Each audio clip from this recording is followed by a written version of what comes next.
selamatkan dulu, urusan nanti. Saat itu pukul 5 subuh di perairan Karimun Jawa. Di ujung tebing pada dini hari musim penghujan yang bahkan tak menyisakan satu bintang pun, seorang wanita berdiri membelakangi segalanya. Tanpa ragu, tanpa penyesalan, ia mencondongkan tubuhnya ke depan. Saat ia jatuh ke laut tanpa suara, seorang pria di atas perahunya yakin. Wanita ini tidak datang untuk menunggu pertolongan, tapi untuk memilih sebuah akhir. Jika ia tidak bergerak sekarang, wanita ini akan lenyap selamanya. Detik berikutnya, ia mempertaruhkan segalanya dan melompat ke laut. Mengapa wanita ini ingin mati? Dan bagaimana takdir mereka berdua akan berbalik? Sebelum kita memulai cerita ini, silakan tekan tombol subscribe dan like. Hari yang membahagiakan akan dimulai untuk Anda. Dan jika Anda berkenan, beritahulah kami di mana Anda mendengarkan cerita ini di kolom komentar. Saya akan menyapa Anda satu persatu dengan hangat. Pilihan hari itu, kita mulai dari sekarang. Saat itu pukul 5 subuh di perairan Karimun Jawa. Langit masih gelap gulita, dan awan tebal menutupi sisa-sisa malam musim penghujan. Banyu Wicaksono sedang membereskan jala di atas perahu nelayannya. Meskipun memakai sarung tangan, ujung jarinya terasa beku, dan angin laut yang tajam menusuk hingga ke tulang. Dari radio butut di perahu, mengalun sebuah lagu. Melati dari Jayagiri, sebuah lagu keroncong lawas. Melodi yang selalu disumpah serapahi ibunya saat mencuci, memasak, atau menyapu halaman. 3 tahun setelah ibunya meninggal, Banyu selalu memutar lagu ini seperti sebuah kebiasaan. Ia telah kehilangan segalanya. Ibunya, rekan yang ia percayai selama 20 tahun, posisinya sebagai agen Badan Intelijen Negara, BIN, bahkan ia dikhianati dan difitnah oleh orang yang sudah ia anggap seperti saudara sendiri. Sampai sekarang, mengingat wajah orang itu saja sudah membuatnya geram. Saat sedang membersihkan rumput laut yang tersangkut di jala, sesuatu yang aneh menarik perhatiannya, sesuatu berdiri di atas tebing. Dalam kegelapan, terlihat siluet samar seorang manusia. Rambut seorang wanita tertiup angin. Ia hanya mengenakan pakaian tipis tanpa jaket, hanya berdiri di sana. Perasaan dingin yang aneh merayap di punggungnya, jangan-jangan. Pikirannya bahkan belum selesai. Wanita itu mencondongkan tubuhnya ke depan dan jatuh tanpa suara, seolah tersedot ke dalam kegelapan. Sialan. Selamatkan dulu, urusan nanti. Banyu berteriak tanpa sadar. Tubuhnya sudah bergerak lebih dulu. Ia meraih pelampung dan melompat ke laut. Air laut musim penghujan menelannya bulat-bulat. Dinginnya serasa membekukan tulang dan napasnya sesak, tapi ia tak bisa berhenti. Dalam kegelapan, ia melihat secercah pakaian putih dan berenang sekuat tenaga untuk meraih lengan wanita itu. Tubuhnya dingin dan lemas seperti boneka. Ketika mereka sampai di pantai, lutut Banyu lemas dan ia langsung ambruk di atas pasir. Ia melihat wanita yang terbaring di sebelahnya, wajahnya pucat pasi, bibirnya membiru, dan rambut basahnya menempel di wajah. Banyu meletakkan tangannya di depan hidung wanita itu. Tidak ada napas. Jangan. Sadarlah.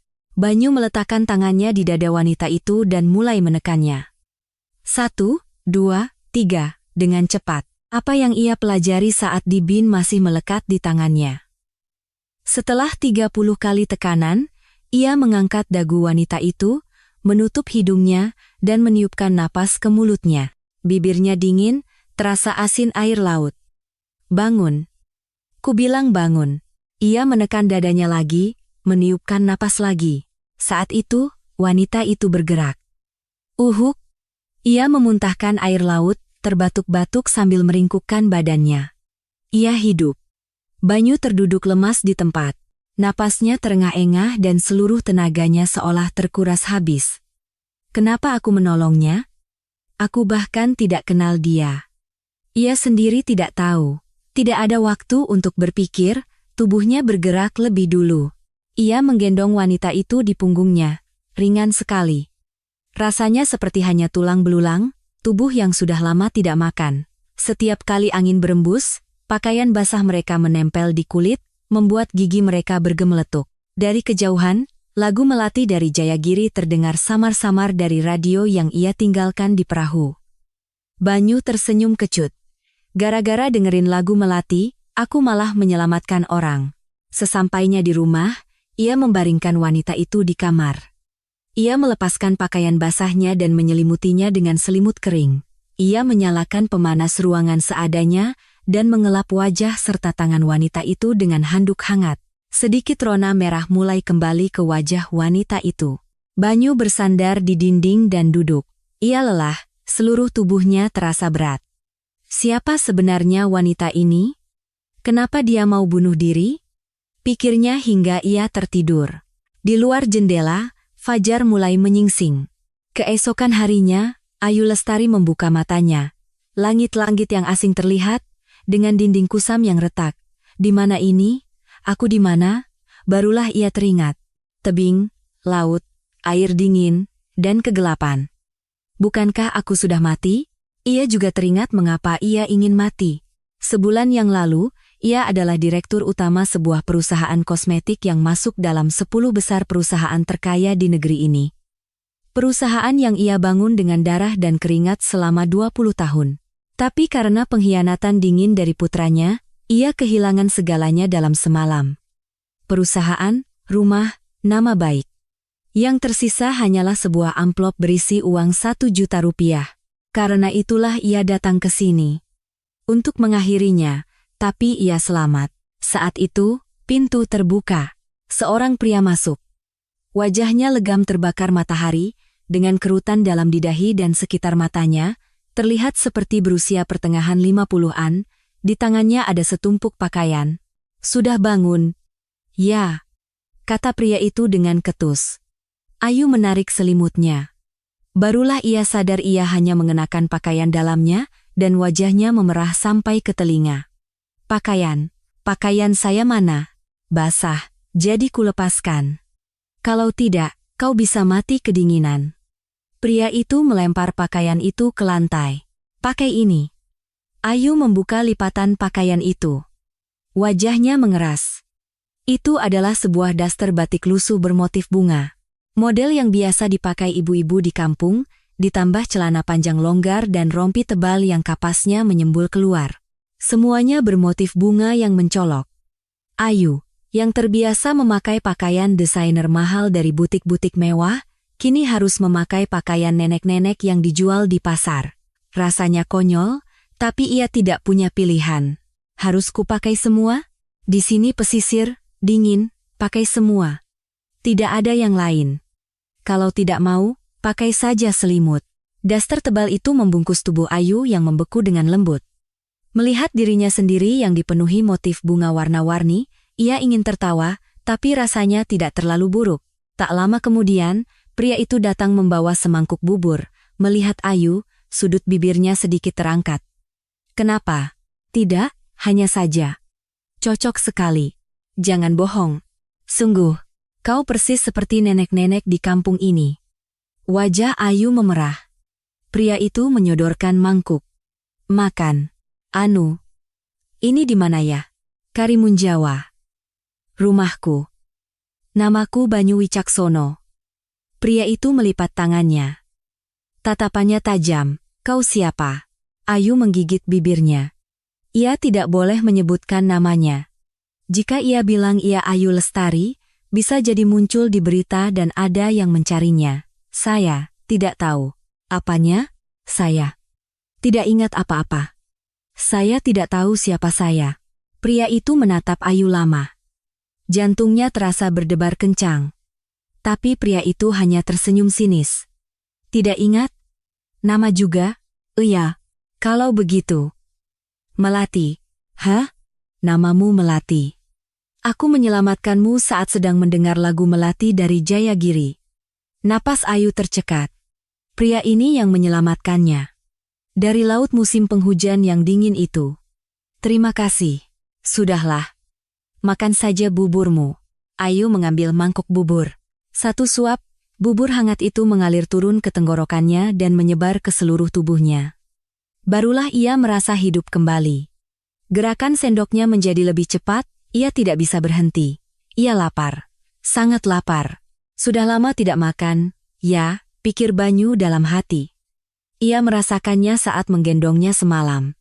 Tubuh yang hanya tinggal tulang. Wanita ini memang datang dengan niat untuk mati. Saat itu, terdengar suara dari luar halaman. Ujang. Ujang ada di rumah? Ayu meragukan pendengarannya. Ujang? Banyu menjawab sambil menghela napas. Iya, Bude Sumi, tolong jangan panggil Ujang lagi. Dulu aku yang mengganti popokmu, apa-apaan kau ini? Bagiku kau selamanya tetap Ujang. Pintu gerbang terbuka dan seorang nenek berusia 70-an masuk, membawa sebuah rantang. Bude habis buat sayur lodeh, mau kasih sedikit. Lalu, nenek itu melihat Ayu dan matanya membelalak. Ini siapa? Kemarin saya selamatkan dari laut. Dia tenggelam. Nenek itu mengamati Ayu dari atas ke bawah. Tapi, anak muda kok seleranya kayak nenek-nenek ya? Mirip seleraku. Lalu ia menambahkan. Bukannya ini baju ibumu? Jang? Banyu berdeham, hanya ada baju itu. Aduh, Ujang. Baju ini kan yang tidak bisa kau buang, kau simpan baik-baik selama 3 tahun di lemari setelah ibumu meninggal. Ayu menatap pakaian yang dikenakannya. Pakaian ibu Banyu, pakaian yang disimpan dengan sangat berharga. Bude kan kesini mau kasih sayur lodeh? Iya. Tapi, namanya siapa? Melati. Aku menyelamatkannya saat mendengar lagu Melati dari Jayagiri. Nenek itu tertawa terbahak-bahak. Melati. Si Ujang menyelamatkan Melati, ya? Cocok sekali dengan bajunya. Wajah Ayu memerah padam. Tiba-tiba nenek itu menggenggam tangan Ayu. Melati, si Ujang ini pria baik, loh, kelihatan ketus begitu, tapi bukan orang jahat. Sambil memberikan rantang dan berjalan keluar, terdengar gumamannya dari luar gerbang, si Ujang bawa pulang perempuan. Dikasih pakai baju ibunya lagi. Panjang umur memang banyak rezekinya. Banyu menghela napas, pasti sebentar lagi satu kampung tahu. Ayu tersenyum. Ujang, itu nama panggilan Anda? Dari kecil dipanggil begitu. Jadi, Ujang dan Melati ya? Banyu menjawab dengan ketus. Sudahlah. Hari ini istirahat, mulai besok, kau harus bayar biaya makan. Biaya makan? Iya, kalau tidak jadi mati, ya harus kerja. Banyu membawa jalannya dan pergi. Ayu berdiri termangu. Angin berembus membuat celana longgarnya berkibar. Melati, Ujang, biaya makan. Sebulan yang lalu, ia punya 10 asisten pribadi, sopir dan koki. Sekarang, di desa terpencil tanpa nama, ia menjadi melati dan harus bekerja untuk membayar biaya makan di rumah Ujang. Ia tertawa. Tawa karena situasi yang konyol. Tapi anehnya, ada sudut hatinya yang terasa hangat. Fakta bahwa Ujang memberikan pakaian ibunya yang berharga padanya. Entah kenapa itu mengganjal di hatinya. Orang aneh, gumamnya. Laut berkilauan. Laut menakutkan yang semalam mencoba menelannya, kini tampak indah memantulkan sinar matahari seolah tak terjadi apa-apa. Keesokan paginya. Harus bayar biaya makan. Kata-kata Banyu semalam terus terngiang di kepalanya. Kalau tidak jadi mati, ya harus kerja. Benar juga. Saat itu, Banyu menyerahkan sebuah wadah pakan. Kasih makan ayam. Kandangnya di sana. Memberi makan ayam, hal sepele. Ayu pergi ke kandang ayam. Saat membuka pintu, kakinya terpaku. Ada ayam. Ayam hidup. Ayam yang berkedip, memiringkan kepala, dan bergerak. Seumur hidupnya, Ayu baru pertama kali melihat ayam hidup. Ia pernah melihat ayam yang sudah dikemas di supermarket. Ia pernah makan ayam goreng. Tapi yang hidup dan berjalan-jalan, ini pertama kalinya. Pok-pok. Seekor ayam mendekatinya. Jangan ke sini.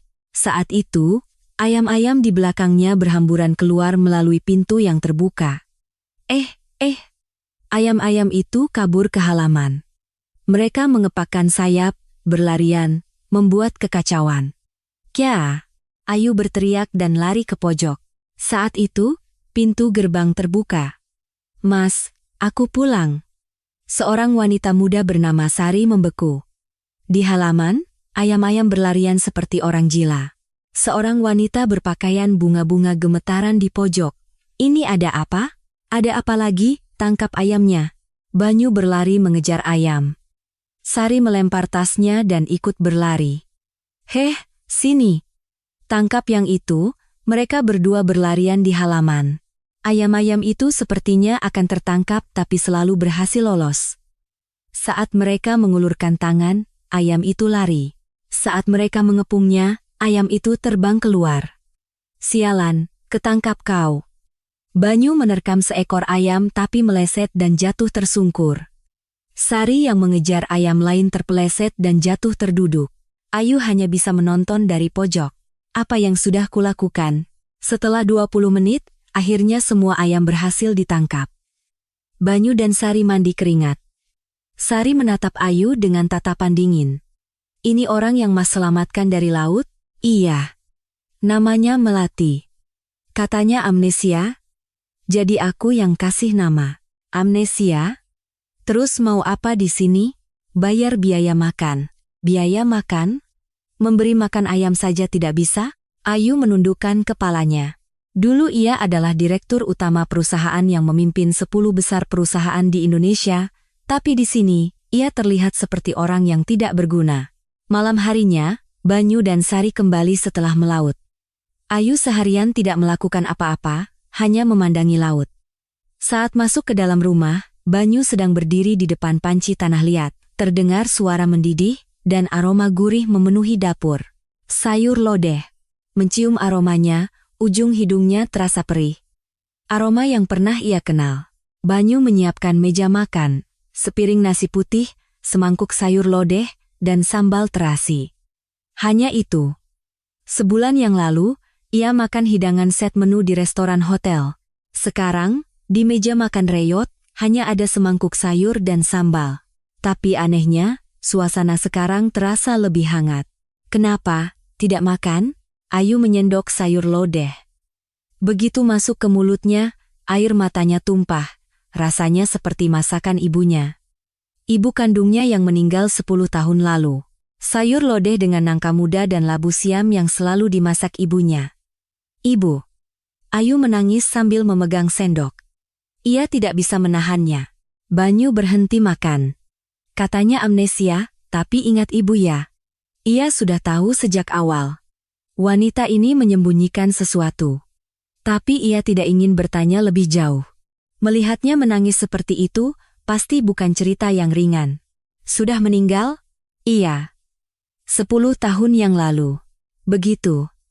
Ia tidak bertanya lagi. Jika adegan ini membuat Anda terharu, mungkin bukan hanya karena Ayu. Mungkin karena Anda teringat pada seseorang yang telah lama pergi. Ayu makan sambil menangis. Sebulan ini ia tidak makan dengan benar. Diusir oleh putranya, kehilangan perusahaan, dan ingin mati. Tapi sekarang, ia sedang makan. Makan sayur lodeh yang rasanya seperti masakan ibunya. Banyu meletakkan sepotong ikan asin di atas nasi Ayu. Makan sambil menangis tidak apa-apa. Tapi habiskan. Jangan disisakan. Besok masih harus bayar biaya makan. Ia menghabiskan nasinya, kuah sayur lodeh pun ia habiskan. Enak, Mas Ujang, ini enak sekali. Banyu berdaham. Bukan Ujang, namaku Banyu Wicaksono. Baru pertama kali aku lihat orang makan sambil menangis begitu. Besok jangan menangis lagi. Nanti kuahnya jadi asin. Ayu tersenyum. Air matanya bahkan belum kering, tapi ia tersenyum. Di luar jendela, bintang-bintang bermunculan. Aku hidup. Aku ingin mati, tapi aku hidup. Makan sayur lodeh, perutnya kenyang, hatinya hangat. Rasanya seperti dihibur oleh ibunya. Keesokan paginya, Banyu pergi melaut subuh-subuh. Ayu tinggal sendirian di rumah kosong. Hari ini ia harus membayar biaya makan. Kata-kata Sari kemarin masih terngiang. Memberi makan ayam saja tidak bisa, mau bayar biaya makan. Ia merasa malu. Ayu melihat sekeliling rumah. Debu menumpuk, sarang laba-laba di pojok-pojok. Wajar saja, rumah yang ditinggali pria lajang selama 3 tahun. Aku akan bersih-bersih. Ia mencari kain lap dan mulai mengepel lantai. Berlutut, menggosok dengan tangan, membersihkan setiap sudut. Anehnya, hatinya menjadi tenang. Saat bersih-bersih, Ia tidak memikirkan hal-hal yang tidak perlu. Pikiran tentang putranya, perusahaan, niat bunuh diri, semua terlupakan. Ia hanya fokus menggerakkan tangannya. Saat membersihkan bingkai jendela, ia berhenti. Di atas rak ada sebuah sisir tua. Sisir wanita. Di sebelahnya ada cermin kecil dan tasbih yang sudah usang. Barang-barang Ibu Banyu. Banyu tidak membuangnya selama 3 tahun.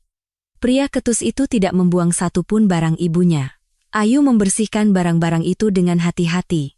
Tidak membuangnya, tidak memindahkannya, hanya membersihkannya. Tiba-tiba ia teringat masa lalu. 23 tahun, saat pertama kali menikah dan tinggal di rumah kontrakan sempit. Bersama suaminya, mereka membersihkan rumah itu.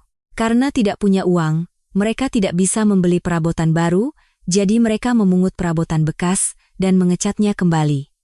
Dulu mereka tidak punya apa-apa, tapi mereka bahagia. Saat selesai bersih-bersih, matahari sudah condong ke barat. Rumah itu tampak berbeda. Debu hilang, lantai mengkilap. Saat itu, ia melihat keranjang cucian di halaman. Aku harus mencuci juga, tapi tidak ada mesin cuci. Hanya ada ember besar dan papan penggilasan. Ia mengisi ember dengan air, dan saat memasukkan tangannya, ia tersentak. Dingin. Air musim penghujan, tapi ia menahannya dan mengambil sabun cuci. Sabunnya licin dan terus jatuh dari tangannya. Plung. Plung. Kenapa sabun ini susah sekali dipegang? 1 jam, ia hanya berhasil mencuci 3 potong pakaian, tangannya hancur, merah dan bengkak, lecet di sana-sini.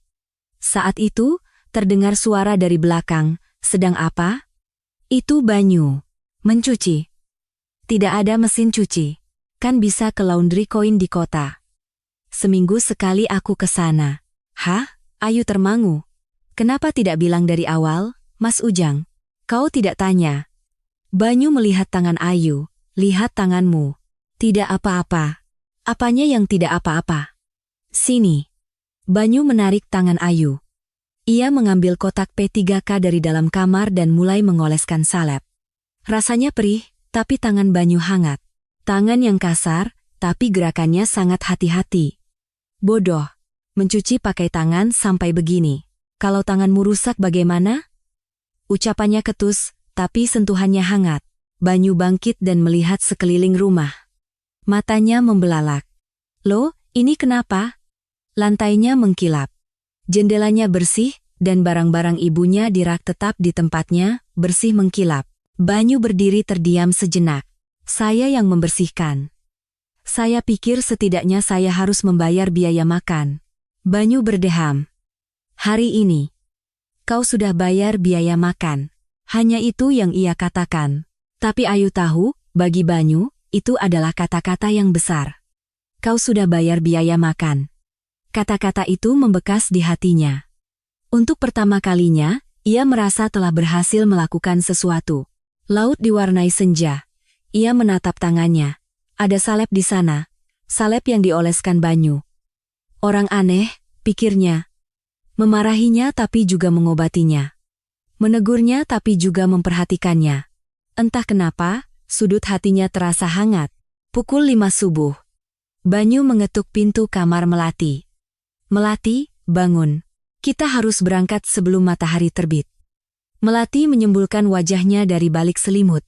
Matanya bengkak, sepertinya ia menangis semalaman. Banyu pura-pura tidak melihat. 5 menit lagi tidak keluar. Kutinggal. Mengenakan celana longgar, rompi tebal, jaket usang, hingga sepatu bot karet bermotif bunga yang mencolok bahkan dalam gelap. Kini, pakaian itu terasa nyaman baginya. Kita mau kemana? Ke laut. Menangkap ikan. Kau harus bayar biaya makan. Sesampainya di dermaga, Sari sudah membereskan jala di perahu. Mas, kenapa lama sekali? Oh, Mbak Melati juga ikut, pernah naik perahu? Belum. Aku kasih satu nasihat ya. Kalau muntah, muntahnya ke laut. Kalau muntah di dalam perahu, Mas Banyu bisa marah besar.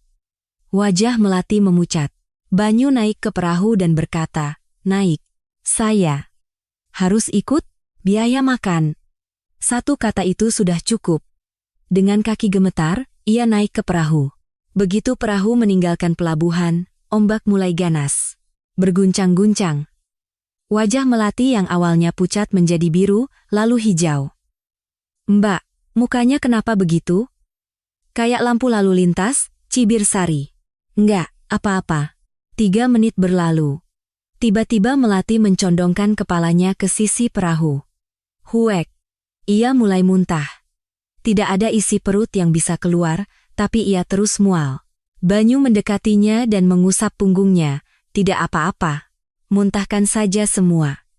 Awalnya memang begitu. Ia merasa malu.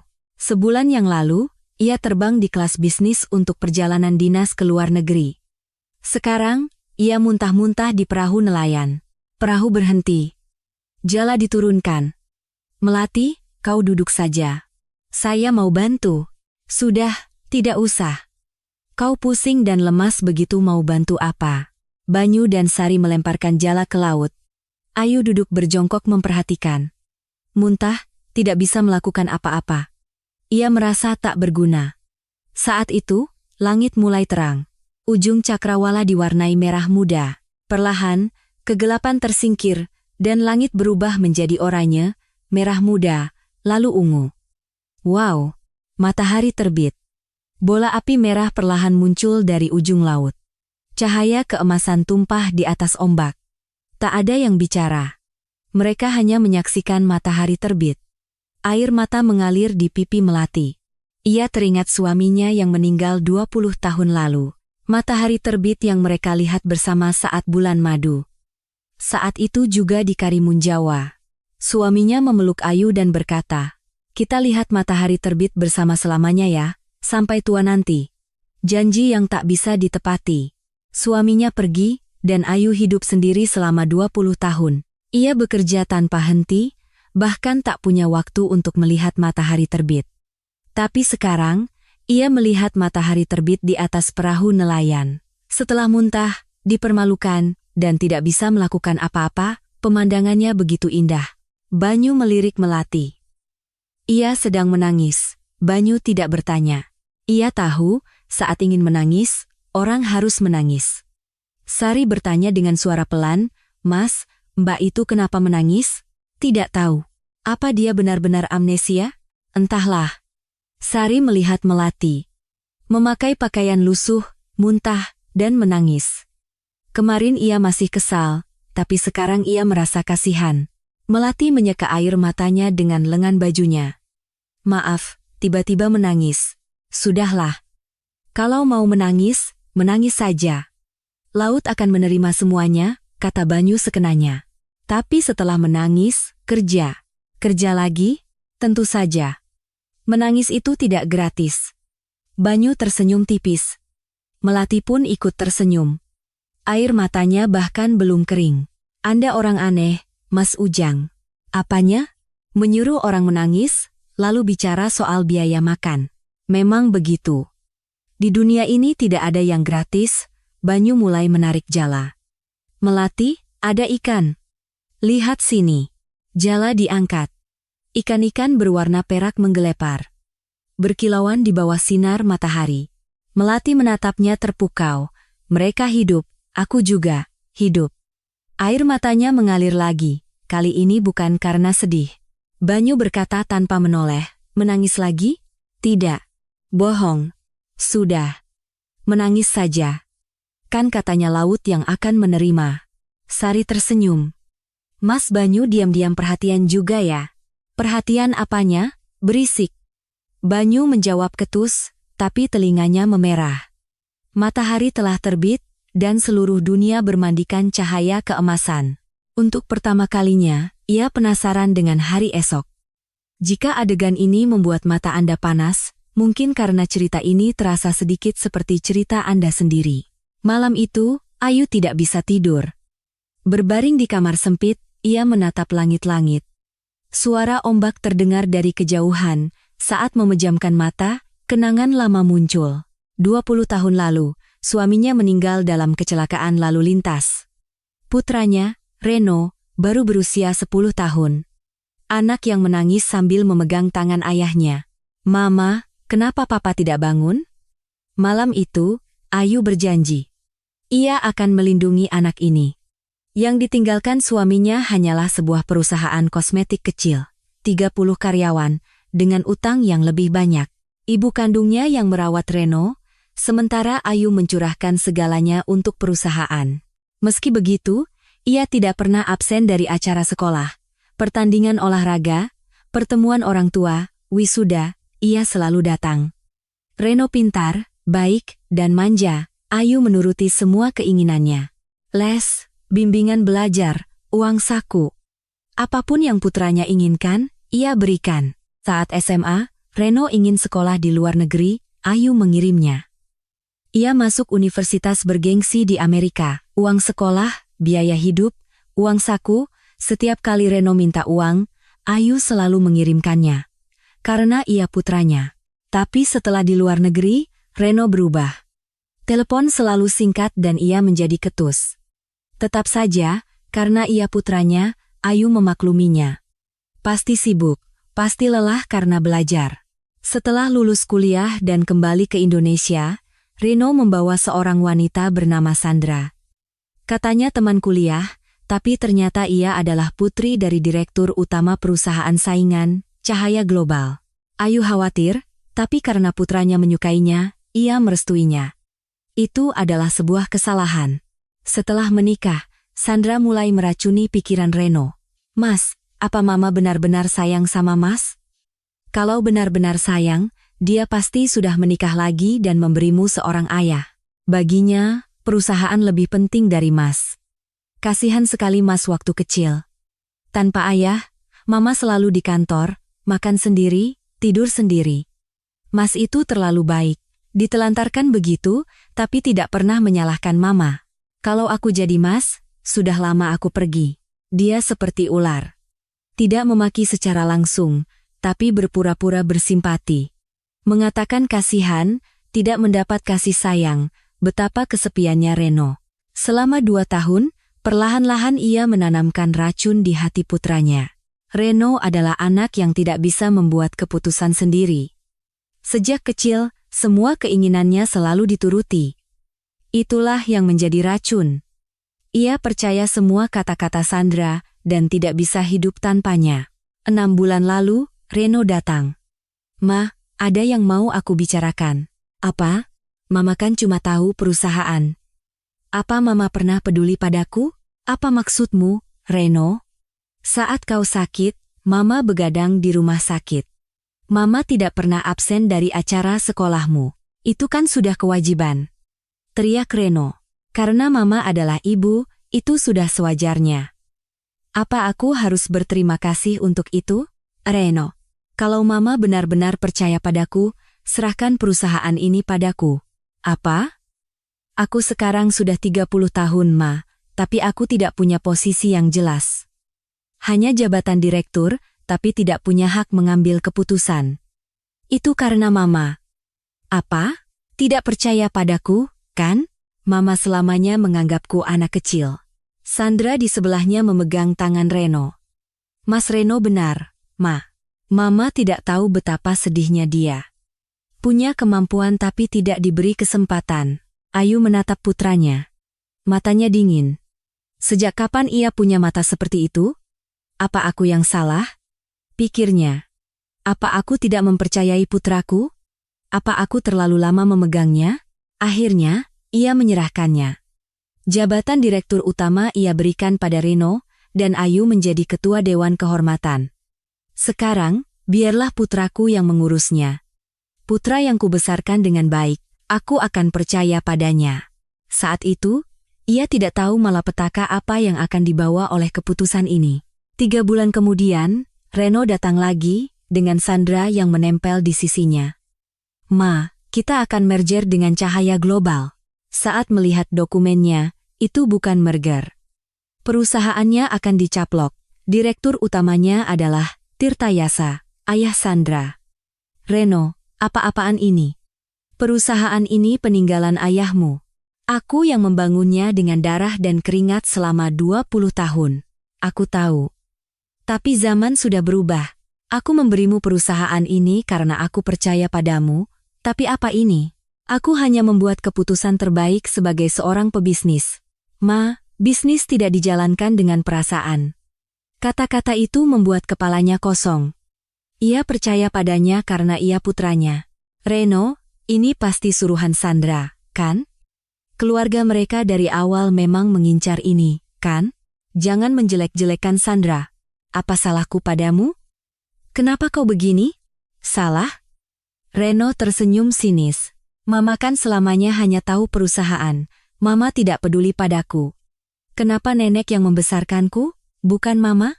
Reno. Dan sekarang mama bilang, aku berkhianat? Mama yang lebih dulu meninggalkanku. Demi perusahaan. Sandra ikut campur. Ma, jangan membuat Mas Reno sedih. Apa mama tahu betapa terlukanya dia? Karena mama. Dasar perempuan ular. Tidak seharusnya mama memaki saya. Sandra tersenyum mengejek. Mas Reno sekarang milikku. Setelah itu, semuanya berjalan dengan cepat. Dalam rapat umum pemegang saham, usulan pemecatan ketua Dewan Kehormatan diajukan. Reno mengangkat tangannya. Putranya sendiri yang memotong tangannya. Sahamnya juga dirampas. Ia menandatangani dokumen yang diberikan pengacara, yang ternyata adalah surat pengalihan saham. Jebakan yang direncanakan dengan sempurna secara hukum, semuanya dirancang oleh Sandra. Ia diusir dari penthouse-nya. 2 satpam datang dan mengeluarkan barang-barangnya. Ia diusir seperti sampah dari rumah yang ia tinggali selama 20 tahun. Di depan pintu, Sandra berdiri. Reno juga ada di sampingnya. Putranya menonton ibunya diusir. Ibu, barang-barangnya sudah semua? Oh ya, ini. Sandra melempar sebuah amplop. Amplop itu jatuh ke lantai. 1 juta rupiah. Pakai untuk biaya hidup sementara. Apa? Ibu kan kasihan, tidak punya apa-apa, tidak punya tempat tujuan. Setidaknya, sebagai ibu dari Mas Reno, kami harus memberikan ini. Ayu menatap Reno. Putranya berdiri di sana. Menantunya melempar uang 1 juta pada ibunya, dan ia hanya melihat. Ia tidak mengatakan apa-apa. 1 juta rupiah. Untuk orang yang membangun perusahaan senilai triliunan rupiah dengan darah dan keringat selama 20 tahun. Dan putranya hanya melihat tanpa berkata apa-apa. Aku tidak butuh. Ibu, ini bukan saatnya menjaga harga diri. Sandra mengambil amplop itu dan memasukkannya ke dalam tas Ayu, dan, Bu. Kedepannya, jangan hubungi Mas Reno lagi. Apa? Mas Reno jadi tertekan. Kalau ibu menghubunginya, dia stres. Jadi, putuskan hubungan. Demi Mas Reno. Ayu menatap Reno lagi. Reno, kau juga berpikir begitu? Ibu tidak boleh menghubungimu? Reno menghela napas. Ma, jujur saja. Kalau mama menelepon, aku benar-benar stres. Mama membuatku merasa bersalah. Jadi tolong, jangan telepon lagi. Reno menatapnya tanpa emosi, seolah melihat orang asing, dan jangan datang lagi ke sini. Memalukan. Memalukan. Ibu yang membesarkannya selama 30 tahun dianggap memalukan. Hatinya hancur. Sandra hendak menutup pintu, tapi berhenti. Oh, dan Bu. Sudut bibirnya terangkat. Menyerahlah, semuanya sudah berakhir. Pintu tertutup. Ayu berdiri di lorong. Di tangannya ada amplop berisi 1 juta rupiah. Dalam semalam, ia menjadi gelandangan. Malam itu, ia naik bus ke Karimun Jawa, tempat bulan madunya bersama suaminya. Ia ingin melihatnya untuk terakhir kali, dan mengakhirinya. Ayu membuka matanya. Langit-langit terlihat. Langit-langit tua, suara ombak. Air mata mengalir di pipinya. Di luar jendela, bulan bersinar.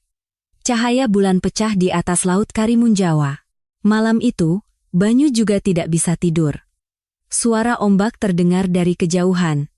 Suara yang akrab. Suara yang ia dengar setiap hari selama 3 tahun. Wajah Melati yang menangis hari ini terus terbayang. Wajah yang menangis tanpa suara saat melihat matahari terbit. Mata yang penuh cerita. Dulu aku juga begitu. 3 tahun yang lalu.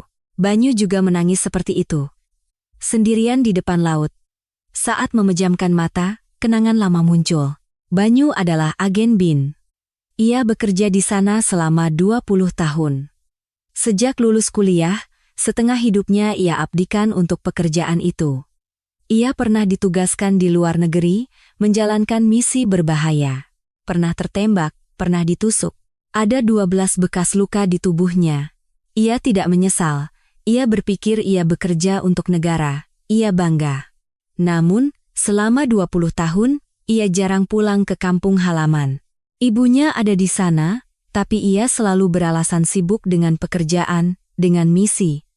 Bahkan saat hari raya, ia tidak pulang. Hanya sesekali menelepon. "Banyu, kapan pulang?" "Bu, aku sibuk." "Lain kali ya." "Iya, sibuk ya."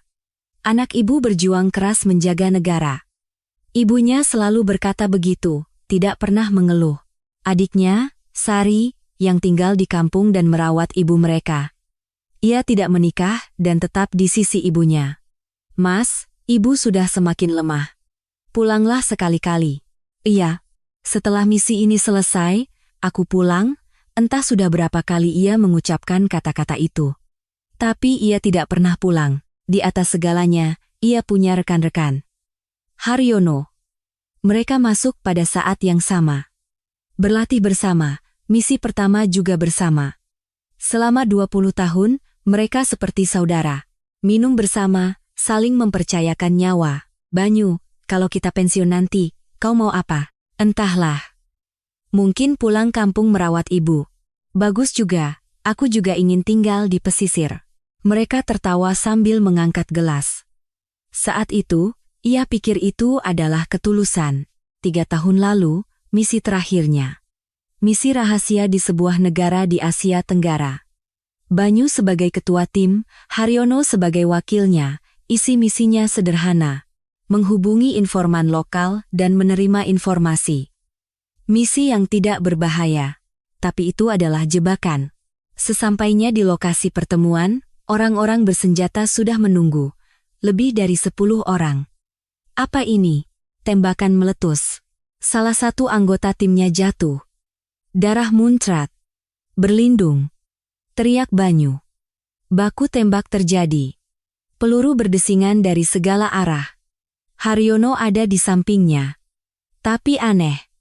Ia tidak menembak. "Haryono, apa yang kau lakukan?" Haryono menatap Banyu. Tatapannya aneh. Tatapan yang asing. "Maaf, Banyu." "Apa?" Haryono mundur. Menghilang ke dalam kegelapan. Banyu tidak bisa mengerti. Tapi tidak ada waktu untuk berpikir. Peluru terus berdatangan. Hari itu, 4 anggota timnya tewas. Hanya Banyu yang selamat. Penuh luka tembak dan berlumuran darah, ia kembali ke Indonesia. Begitu turun dari pesawat, telepon berdering. "Sari, Mas." Sari menangis. "Kenapa? Ada apa?" "Ibu. Ibu meninggal. Kepalanya kosong." "Apa?" "Tadi malam, saat tidur. Ibu pergi begitu saja." Banyu terduduk di tempat. Di lantai bandara. Ibunya meninggal. Tepat di malam ia dikhianati. Tepat di saat putranya berlumuran darah dan nyaris mati, ibunya menghembuskan napas terakhir sendirian. "Ibu." Ia tidak pernah pulang. Selalu beralasan sibuk, lain kali. Akhirnya, ia tidak pernah pulang. Bahkan tidak melihat wajah terakhir ibunya. Tapi penderitaannya belum berakhir, penyelidikan dimulai. Siapa yang menjual informasi? Siapa yang mengkhianati tim? Kesimpulannya adalah Banyu Wicaksono. Apa? Aku pengkhianat? Ada buktinya. Ada uang masuk ke rekening luar negeri atas nama Banyu, 5 miliar rupiah. Bayaran untuk menjual informasi. Ini rekayasa. Bukan aku. Ada juga kesaksian dari agen Haryono. Dia melihat ketua tim Banyu Wicaksono menghubungi organisasi lokal. Haryono bersaksi. Rekan 20 tahunnya, orang yang seperti saudaranya. Barulah ia sadar. Haryono yang berkhianat. Menjual informasi, menjebak tim, dan menimpakan kesalahan pada Banyu. Haryono. Bajingan. Teriak Banyu. Tapi tidak ada yang percaya. Buktinya ada. Bukti yang disiapkan Haryono dengan cermat. Pensiun paksa.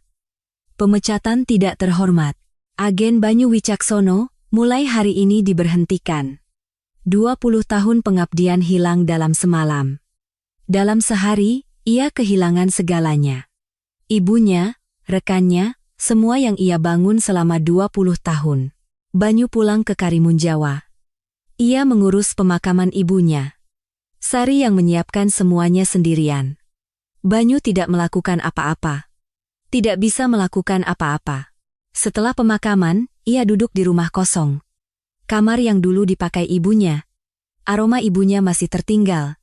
Ia ingin mati. Dikhianati rekan, difitnah, tidak bisa melihat saat-saat terakhir ibunya. Untuk apa hidup? Untuk apa hidup seperti ini? Ia berpikir untuk melompat ke laut, mengakhirinya saja. Saat itu, Sari masuk.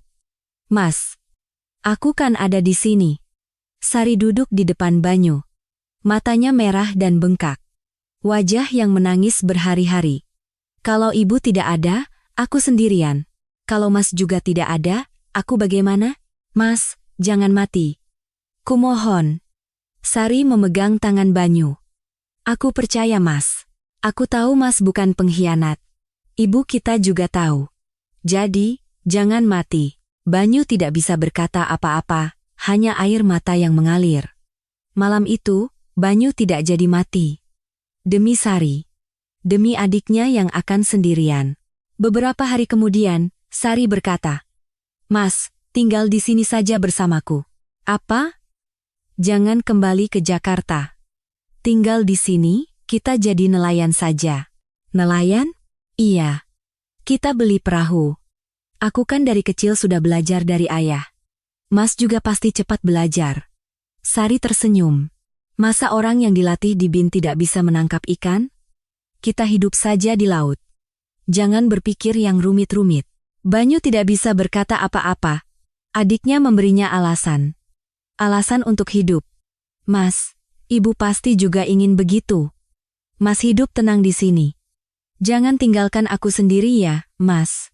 Banyu mengangguk. Itulah jawabannya. Seminggu kemudian, mereka membeli perahu nelayan. Perahu tua, tapi Sari yang memilihnya dan Banyu yang membayarnya. Begitulah kehidupan nelayan dimulai. 3 tahun berlalu. Sari benar. Hidup di laut tidak membuatmu berpikir rumit. Menangkap ikan, minum tuak, tidur. Hanya hidup dari hari ke hari. Ia tidak berpikir tentang balas dendam. Ia tidak tahu di mana Haryono berada. Ia tidak punya kekuatan untuk mencarinya. Ia hanya hidup seperti orang mati. Tapi beberapa hari yang lalu, ia menyelamatkan Melati. Wanita yang melompat ke laut, wanita yang ingin mati. Ia sendiri tidak tahu kenapa ia menolongnya. Tubuhnya bergerak lebih dulu. "Karena aku juga pernah begitu." Perasaan ingin mati itu, Banyu juga tahu. Wajah Melati yang menangis saat melihat matahari terbit terbayang. Mata yang dikhianati, mata yang ditinggalkan dunia. Entah apa ceritanya, tapi Banyu berbalik badan. Di luar jendela, bulan bersinar. "Seperti Sari yang menyelamatkanku, apa aku juga harus menyelamatkan wanita ini?" Pikiran itu terlintas.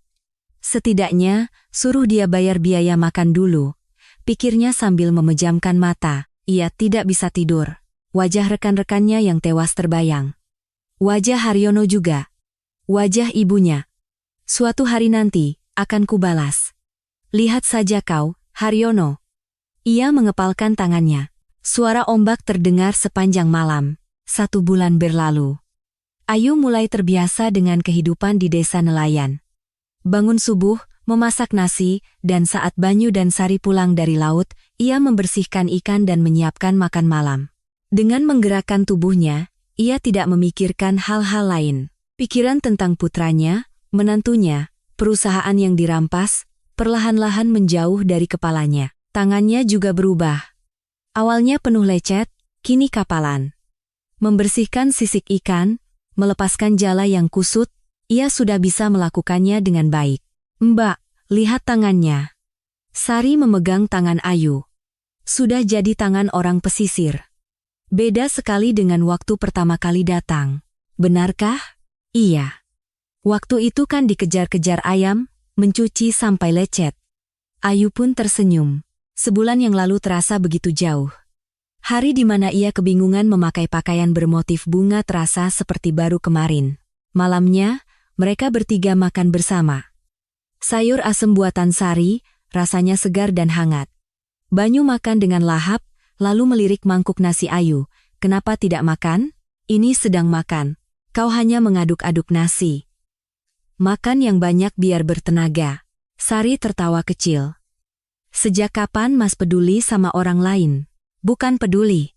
Kalau dia tidak bisa kerjakan repot. Banyu berdeham dan hendak berdiri, tapi Sari bertanya pada Ayu. Mbak, menurut Mbak Mas Banyu umurnya berapa? Ayu menatap Banyu. Wajah legam terbakar matahari, kerutan dalam, rambut yang mulai memutih. Sekitar 55 tahun? Banyu langsung berdiri. Apa? Aku baru 47. Mata Ayu membelalak. 47. Sungguh? Sungguh. Untuk apa aku bohong? Sari tertawa terbahak-bahak. Mas Banyu itu banyak pikiran, Mbak. 3 tahun ini dia jadi 10 tahun lebih tua. Banyu memasang wajah masam, sementara Ayu menahan tawa dengan menutup mulutnya. Bahunya bergetar. Jangan tertawa. Tidak kok. Kau tertawa. Bukan, ini batuk. Ayu pura-pura batuk. Sari tertawa lebih keras. Banyu menghela napas panjang. Tapi benar 47? Benar. Jangan meragukanku. Berarti lebih muda 6 tahun dariku. Banyu menatap Ayu. Mbak 53? Tidak kelihatan tua. Terima kasih. Tidak seperti Mas Ujang. Banyu hendak marah lagi, tapi Sari menengahi. Mas, harus baik-baik sama Mbak Ayu. Dia kan lebih tua. Siapa bilang? Ayu dan Sari tertawa bersamaan. Hanya Banyu yang menggerutu sendirian, tapi wajahnya memerah. Pria yang pura-pura ketus tapi diam-diam perhatian. Anehnya, Ayu tidak membencinya. Setelah makan, Sari mengeluarkan sesuatu dari lemari.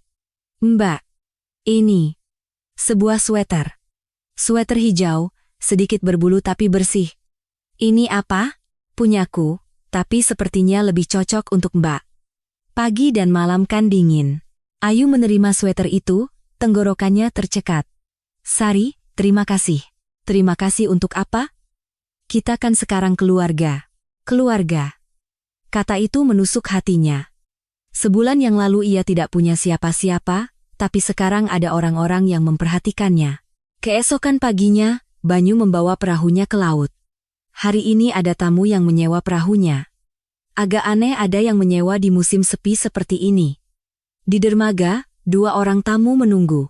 Pria berusia 40-an, berpakaian kasual, tapi terlihat canggung.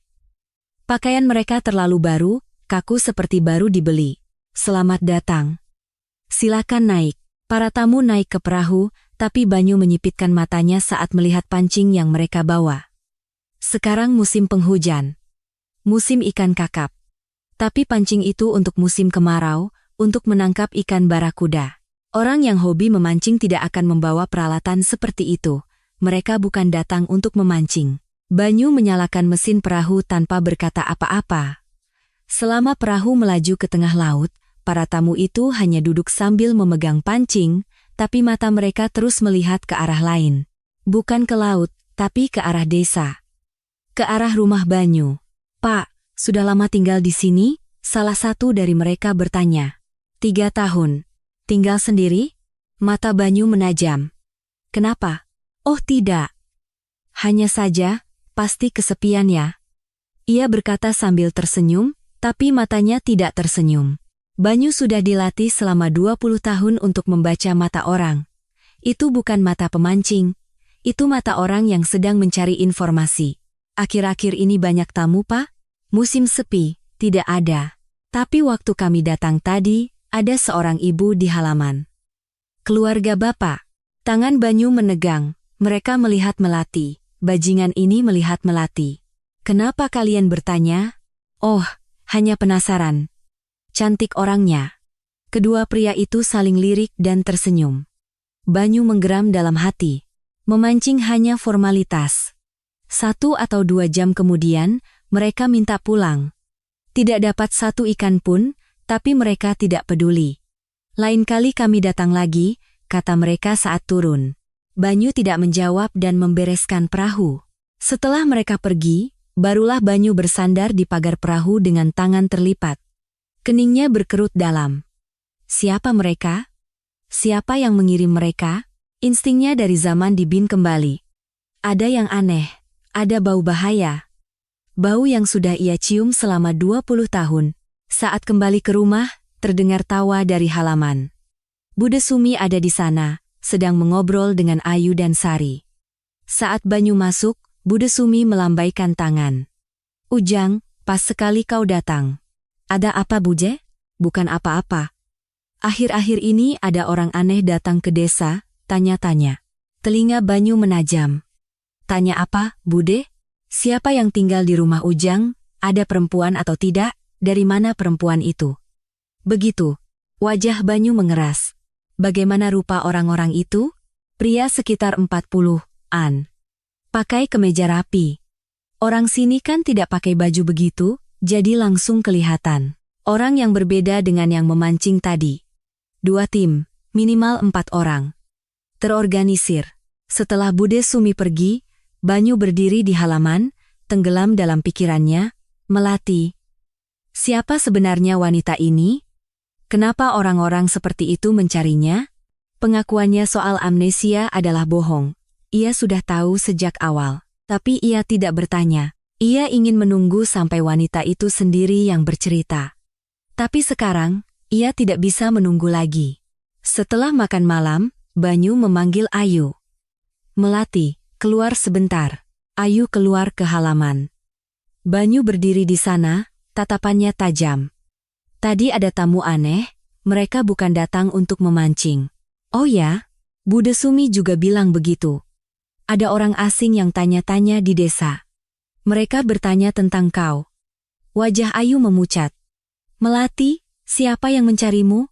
Ayu tidak bisa berkata apa-apa. Bibirnya gemetar. Banyu menghela napas. Sudah, hari ini cukup. Besok kita bicara. Banyu masuk ke dalam. Ayu berdiri di halaman, menatap langit dengan hampa. Mereka mencariku. Seseorang mencariku.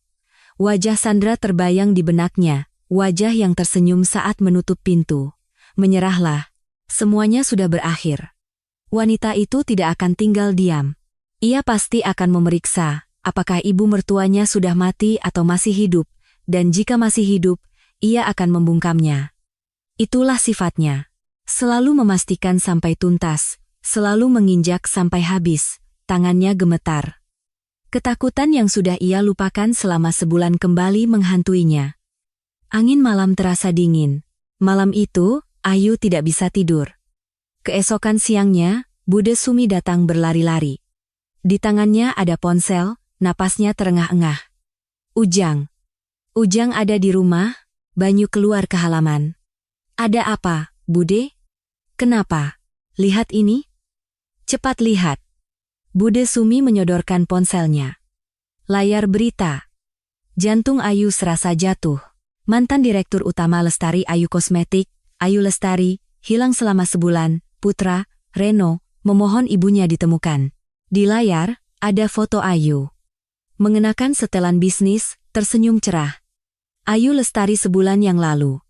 Di sebelahnya, ada rekaman wawancara Reno, matanya berkaca-kaca. Ibu saya tiba-tiba menghilang. Tolong bantu temukan ibu saya. Ayu gemetar karena marah. Orang yang bilang memalukan, jangan datang lagi kini muncul di TV, menangis, dan berkata sedang mencarinya. Dasar munafik. Bude Sumi menatap Ayu lekat-lekat. Wajah perempuan ini kok kayak pernah lihat ya, mirip Melati kita. Bude Sumi membandingkan layar ponsel dengan wajah Ayu.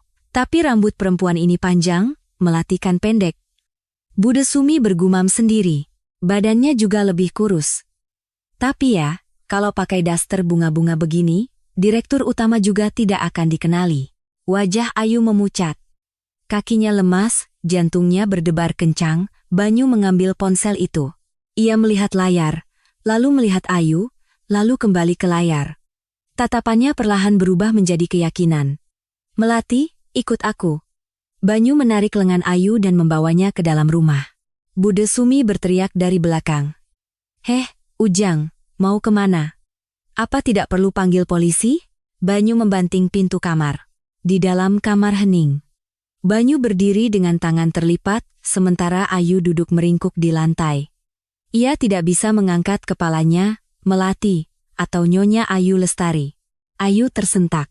Jantungnya berdebar kencang. Kau bilang amnesia, tapi kau ingat ibumu, kau menangis saat makan sayur lodeh, bilang ibumu meninggal 10 tahun lalu. Ayu tidak bisa berkata apa-apa, ketahuan. Sepertinya Banyu sudah tahu sejak awal. Anda sudah tahu dari awal? Bukan. Aku curiga, tapi tidak yakin. Banyu menghela napas panjang. Tapi sekarang sudah jelas, kau direktur utama Lestari Ayu Kosmetik. Iya. Kenapa seorang direktur utama perusahaan triliunan datang ke sini dan melompat ke laut? Ayu menggigit bibirnya. Air mata mulai menggenang. Bicaralah. Banyu berjongkok di depan Ayu. Menyamakan tinggi matanya, ia menatap lurus ke mata Ayu. Aku juga akan menceritakan rahasiaku, jadi kau juga ceritakanlah. Ayu mengangkat kepalanya. Mata Banyu serius. Aku juga dikhianati. Oleh rekan yang kupercaya selama 20 tahun. Orang yang kuanggap seperti saudara sendiri menusukku dari belakang. Difitnah, diusir, dan di hari ibuku meninggal, aku kehilangan segalanya. Saat melihat matamu, Melati, aku tahu. Mata kita sama, mata orang yang dikhianati. Mata orang yang ditinggalkan dunia. Air mata Ayu jatuh. Ia mencoba menahannya, tapi tidak bisa. Siapa yang melakukannya? Siapa yang membuatmu begini? Dengan suara bergetar, Ayu mulai berbicara. Putraku. Apa? Putraku sendiri yang mengkhianatiku. Mata Banyu membelalak. Putra kandung? Iya. Putra yang kubesarkan selama 30 tahun. Putra yang kubesarkan dengan susah payah, mengorbankan segalanya. Putra itu, bersama menantuku, mengusirku. Ayu mulai menangis. Semua yang ia pendam meledak. Mereka merampas perusahaan, rumah, segalanya. Perusahaan yang kubangun dengan darah dan keringat selama 20 tahun. Menantuku meracuni pikiran putraku selama 2 tahun. Bilang aku tidak menyayanginya, hanya peduli pada perusahaan. Karena itu, putraku berubah. Banyu hanya diam mendengarkan. Di saat-saat terakhir aku diusir, menantuku melempar uang 1 juta rupiah ke lantai. Untuk orang yang membangun perusahaan triliunan, ia melempar 1 juta ke lantai sambil bilang kasihan. Suara Ayu bergetar. Putraku ada di sampingnya, melihat, tapi ia tidak berkata apa-apa. Menantunya melempar uang pada ibunya, dan ia hanya diam melihat. Di akhir, putraku bilang, memalukan, jangan datang lagi. Ibu yang membesarkannya selama 30 tahun dianggap memalukan. Ayu menutupi wajahnya dengan tangan. Tapi di TV dia bilang ingin mencariku, sambil menangis. Dasar munafik, mata Banyu dipenuhi amarah. Karena itu kau ingin bunuh diri? Iya. Untuk apa hidup, pikirku. Tidak punya apa-apa? Tidak punya siapa-siapa. Bodoh. Kalau kau mati, mereka yang senang. Kenapa kau yang harus mati? Kenapa? Ayu mengangkat kepalanya. Wajah Banyu marah, tapi matanya terlihat sedih. Aku juga pernah begitu. Ingin mati. Dikhianati, difitnah, ibu meninggal. Untuk apa hidup, pikirku. Aku berpikir untuk melompat ke laut, tapi aku tidak jadi mati. Adikku yang melarang. Dia bilang jangan tinggalkan dia sendiri. Kalau aku pergi, dia bagaimana? Banyu menatap Ayu lurus. Melati juga tidak boleh mati. Mengerti? Balas dendam. Jangan mati, balas dendam. Ayu mengerjapkan matanya. Balas dendam? Iya. Balaskan apa yang mereka lakukan padamu. Ambil kembali semua yang dirampas. Itulah artinya hidup. Banyu berdiri. Untuk hari ini, istirahatlah.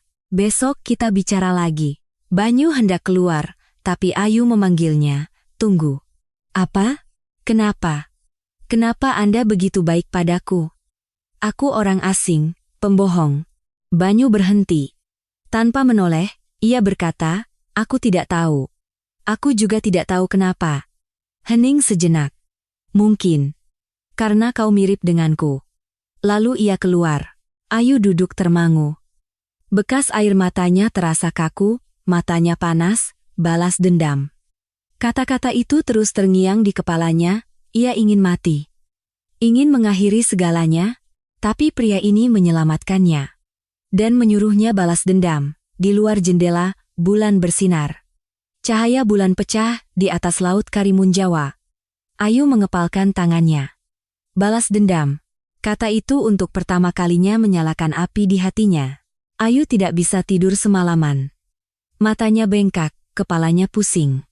Setelah menceritakan semuanya semalam, hatinya lega, tapi tubuhnya terasa berat. Terdengar suara dari dapur. Saat ia keluar, Banyu sedang menyiapkan makanan. Terdengar suara mendidih, dan uap mengepul dari penanak nasi. Sudah bangun? Iya. Duduk. Makan. Ayu duduk di depan meja makan. Banyu meletakkan nasi dan sayur, lalu duduk di seberangnya. Makan. Ayu mengambil sendok, tapi makanan tidak mau turun ke tenggorokannya. Setelah beberapa suap, ia meletakkannya. Banyu makan dalam diam, lalu membuka mulut. Menantumu itu. Iya. Namanya siapa? Ayu meletakkan sendoknya. Sandra. Putri dari Direktur Utama Cahaya Global. Tangan Banyu berhenti. Tatapannya berubah. Cahaya Global. Iya. Perusahaan saingan. Direktur utamanya Tirtayasa, Sandra putrinya. Sepertinya mereka dari awal sudah mengincar perusahaan kami. Banyu tidak berkata apa-apa. Ia terdiam sejenak, seolah memikirkan sesuatu. Wajahnya perlahan mengeras. Kenapa? Anda kenal? Bukan. Makan saja. Banyu makan sebentar, lalu bangkit dari kursinya. Mau kemana? Aku keluar sebentar. Bilang sama Sari. Banyu pergi dengan tergesa-gesa. Ayu duduk termangu. Ada apa? Kenapa dia begitu? Banyu pergi ke warung kecil di ujung desa. Seorang kakek pemilik warung berjaga sendirian. Banyu masuk dan duduk di depan komputer tua di pojok. Pak, pinjam sebentar ya? Iya, Ujang. Pakai saja. Banyu menyalakan komputer. Cahaya Global. Nama itu terus terngiang di kepalanya. Rasanya pernah dengar, tapi ia tidak ingat. Tapi ada yang mengganjal. Banyu mengetik Cahaya Global di mesin pencari. Artikel-artikel muncul. Merger dengan Lestari Ayu Kosmetik, laporan kinerja, peluncuran produk baru. Semua berita terbaru. Banyu menggulir ke bawah, lalu mengklik halaman jajaran direksi Cahaya Global. Halaman profil perusahaan, dengan foto-foto direksi.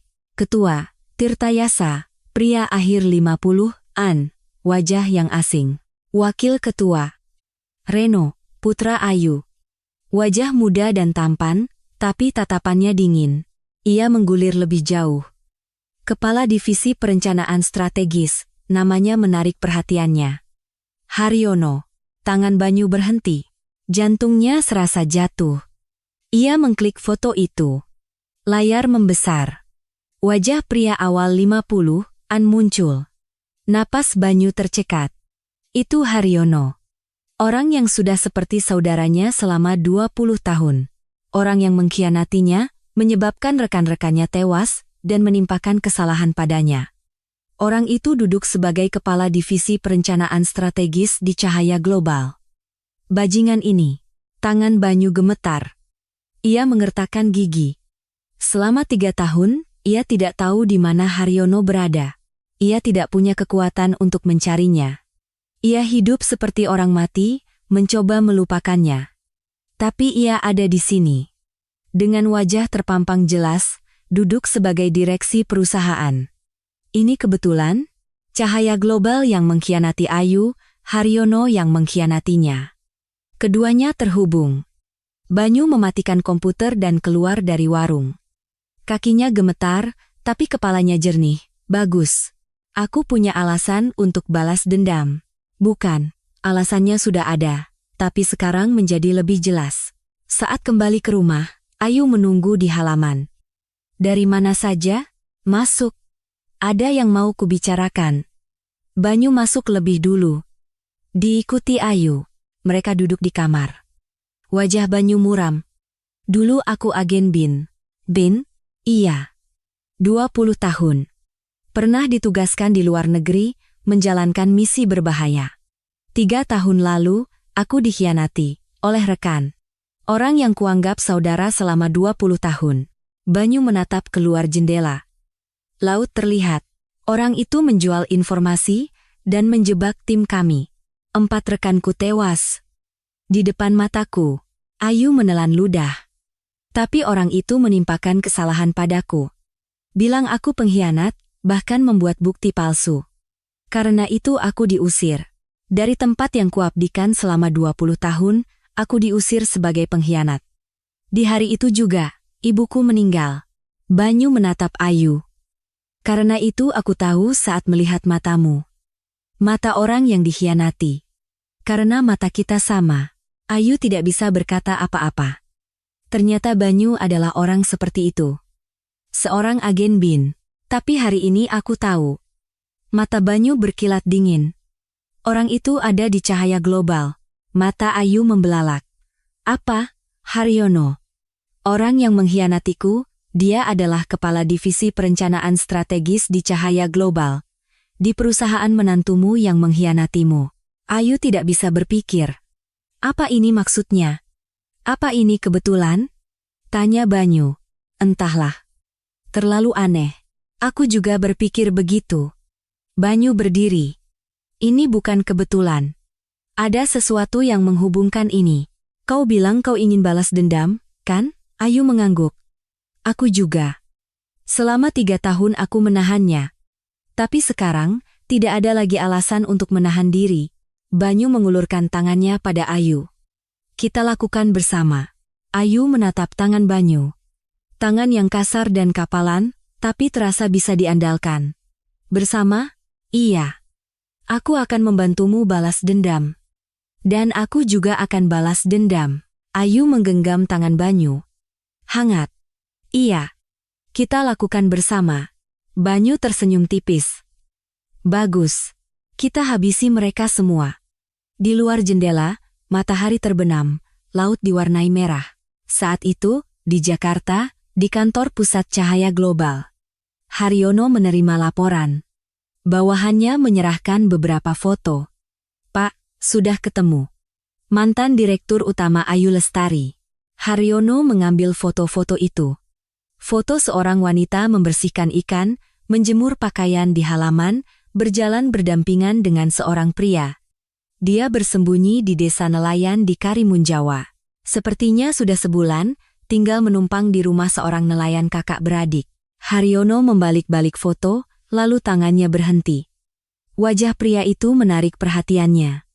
Wajah legam terbakar matahari, rambut pendek, tatapan tajam, wajahnya mengeras. Siapa pria ini? Seorang nelayan. Namanya Banyu Wicaksono. 3 tahun lalu pindah ke sana dan punya perahu. Tangan Haryono gemetar. Ia melihat foto itu lagi. Tidak salah lagi. Banyu Wicaksono. Orang yang ia hianati 3 tahun lalu. Orang yang ia jebak, fitnah, dan hancurkan. Ia pikir Banyu sudah mati. Atau setidaknya, ia berharap Banyu sudah mati. Tapi ia masih hidup, di Karimun Jawa, dan kebetulan bersama Ayu Lestari. Apa-apaan ini?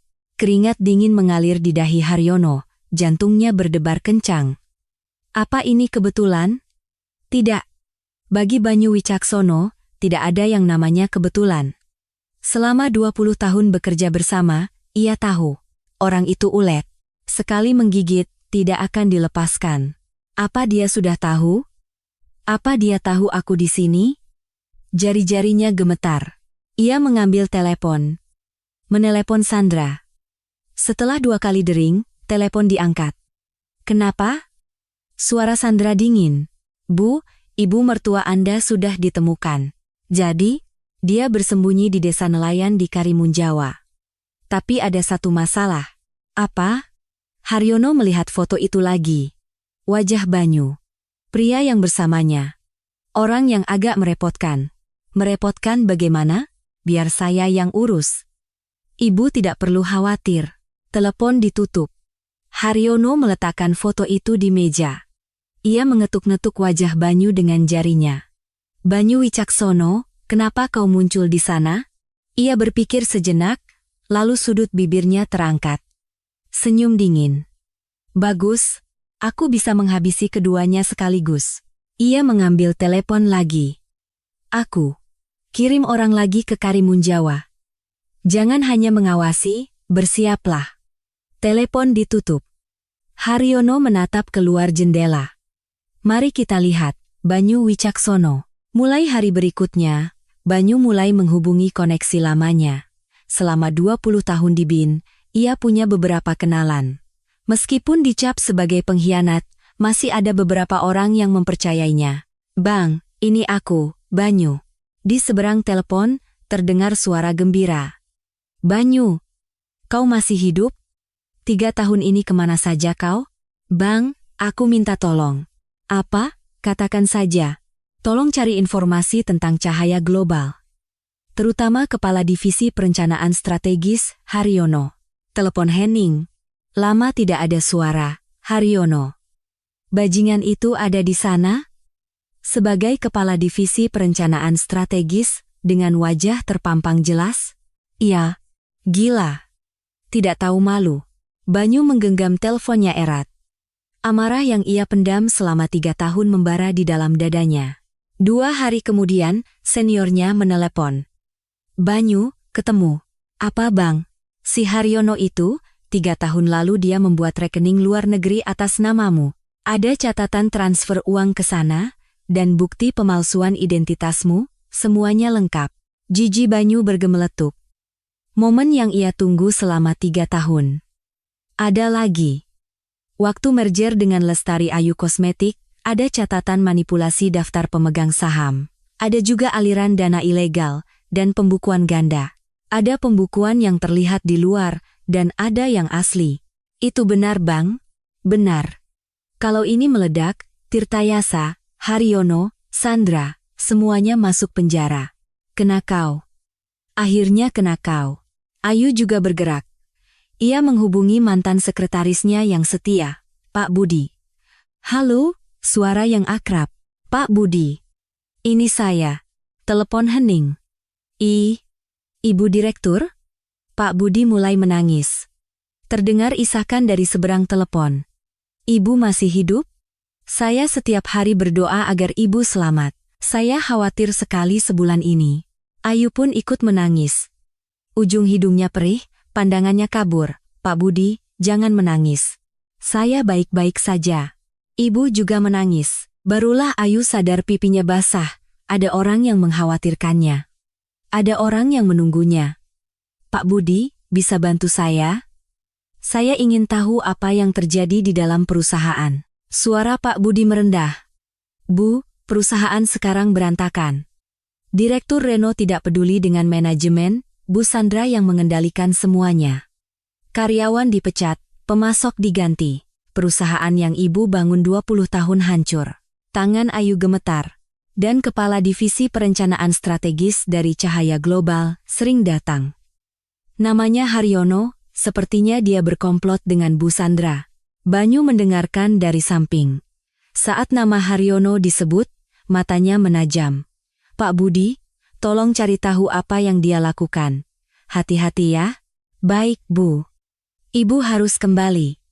Kami akan menunggu. Setelah menutup telepon, Ayu menyeka air matanya. Banyu berkata pelan di sampingnya. Masih ada orang yang bisa dipercaya ya? Iya, masih ada. Ayu mengangkat kepalanya. Matanya basah, tapi tatapannya kuat. Saya harus ke Jakarta. Banyu berdiri. Baik. Kita ke Jakarta, untuk balas dendam. Ayu pun berdiri. Mereka saling tatap dan mengangguk. Waktu di Karimunjawa akan segera berakhir. Malam sebelum berangkat ke Jakarta, mereka bertiga duduk bersama. Sambil makan malam, Banyu berkata pada Sari. Sari, besok Mas ke Jakarta. Sari meletakkan sendoknya. Matanya membelalak. Ke Jakarta? Tiba-tiba, aku sudah menemukan Haryono. Wajah Sari mengeras. Haryono. Orang yang mengkhianati kakaknya, memfitnahnya, dan menghancurkan segalanya di hari ibu mereka meninggal. Di mana dia? Cahaya Global. Duduk manis sebagai kepala divisi perencanaan strategis. Cahaya Global? Itu di mana? Banyu menatap Ayu. Ayu berkata pelan.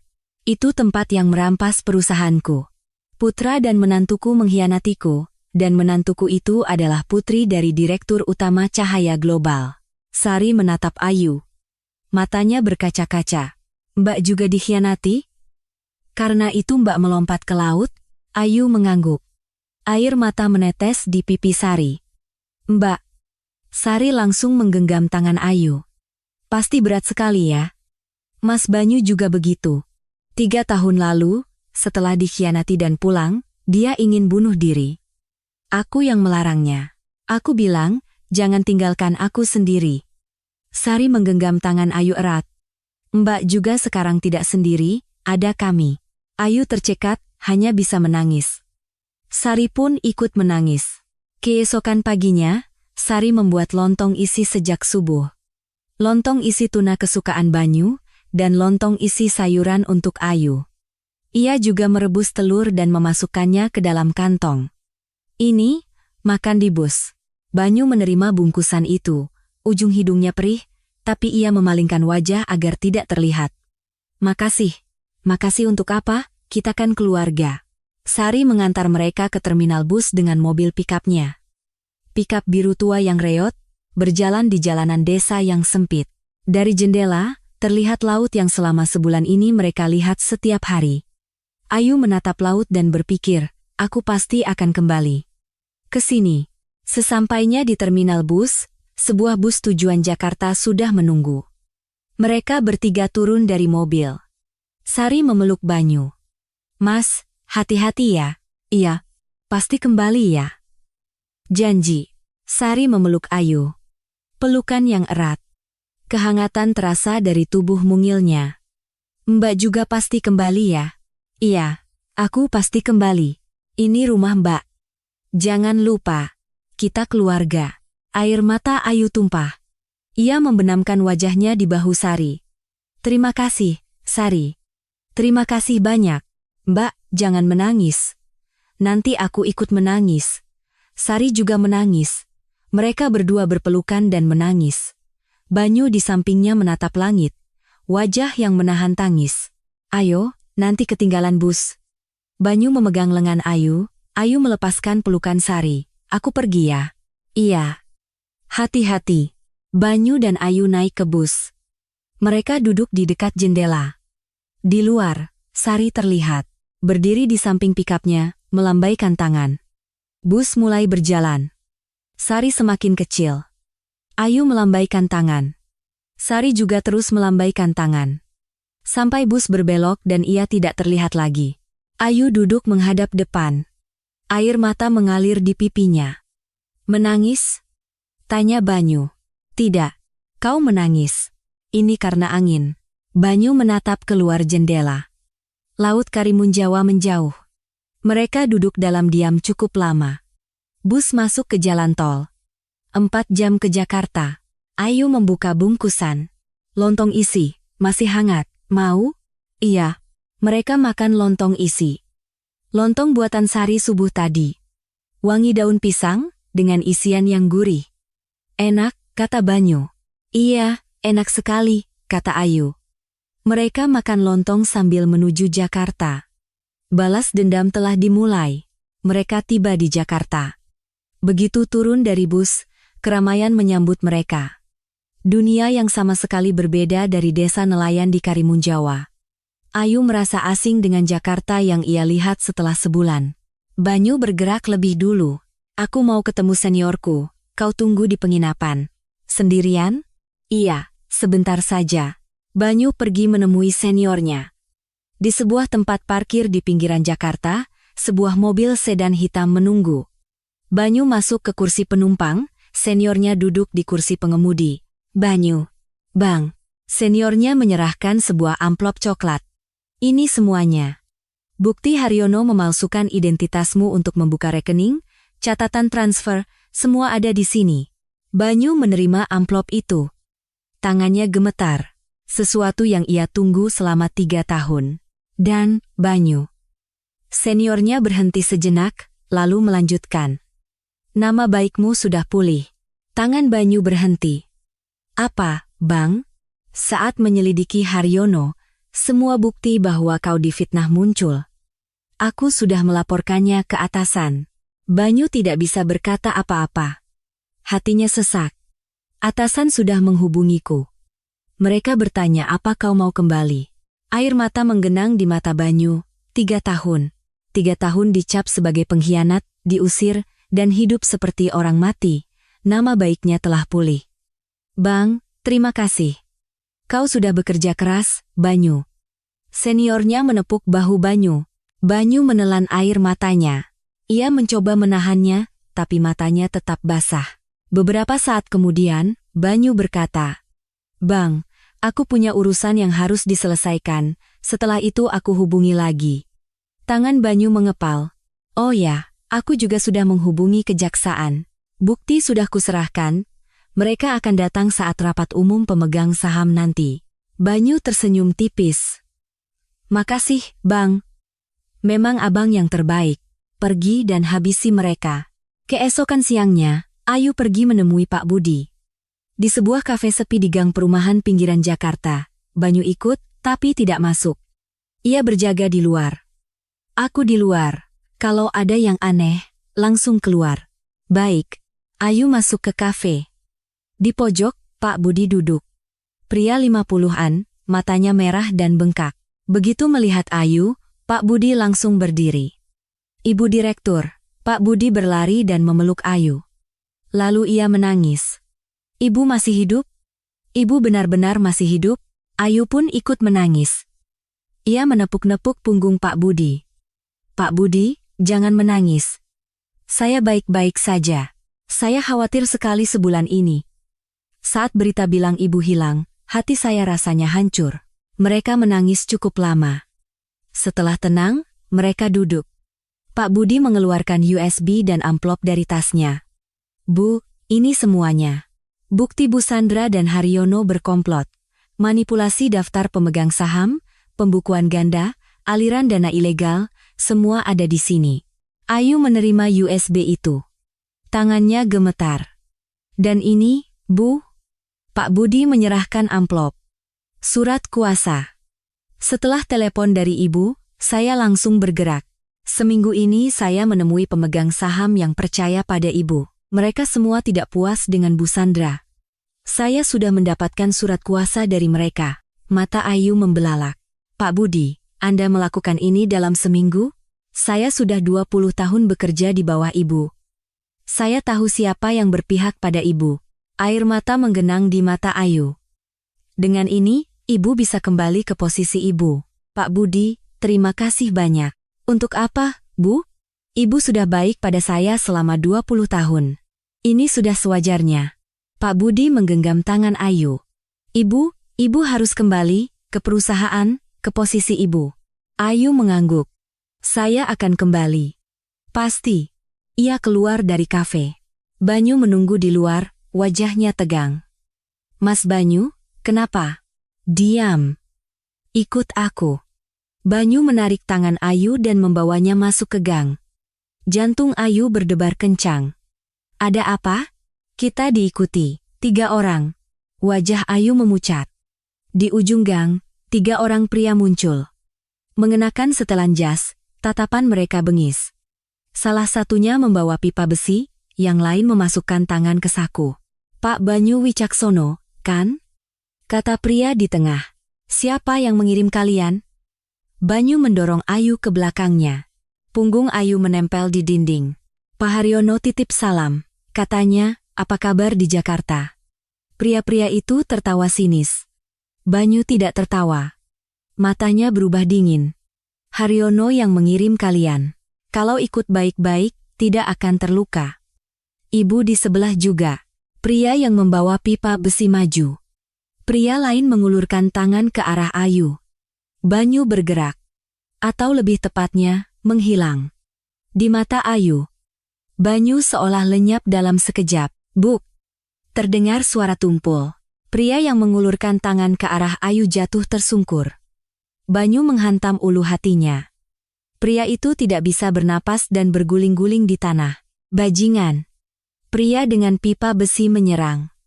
Ia mengayunkan pipanya dengan keras ke arah kepala Banyu. Banyu sedikit menunduk. Pipa itu hanya menyerempet rambutnya. Lalu tangan Banyu menangkap pergelangan tangan pria itu. Krak! Terdengar suara tulang patah. Arg! Pria itu berteriak dan menjatuhkan pipanya. Banyu menangkap pipa itu di udara.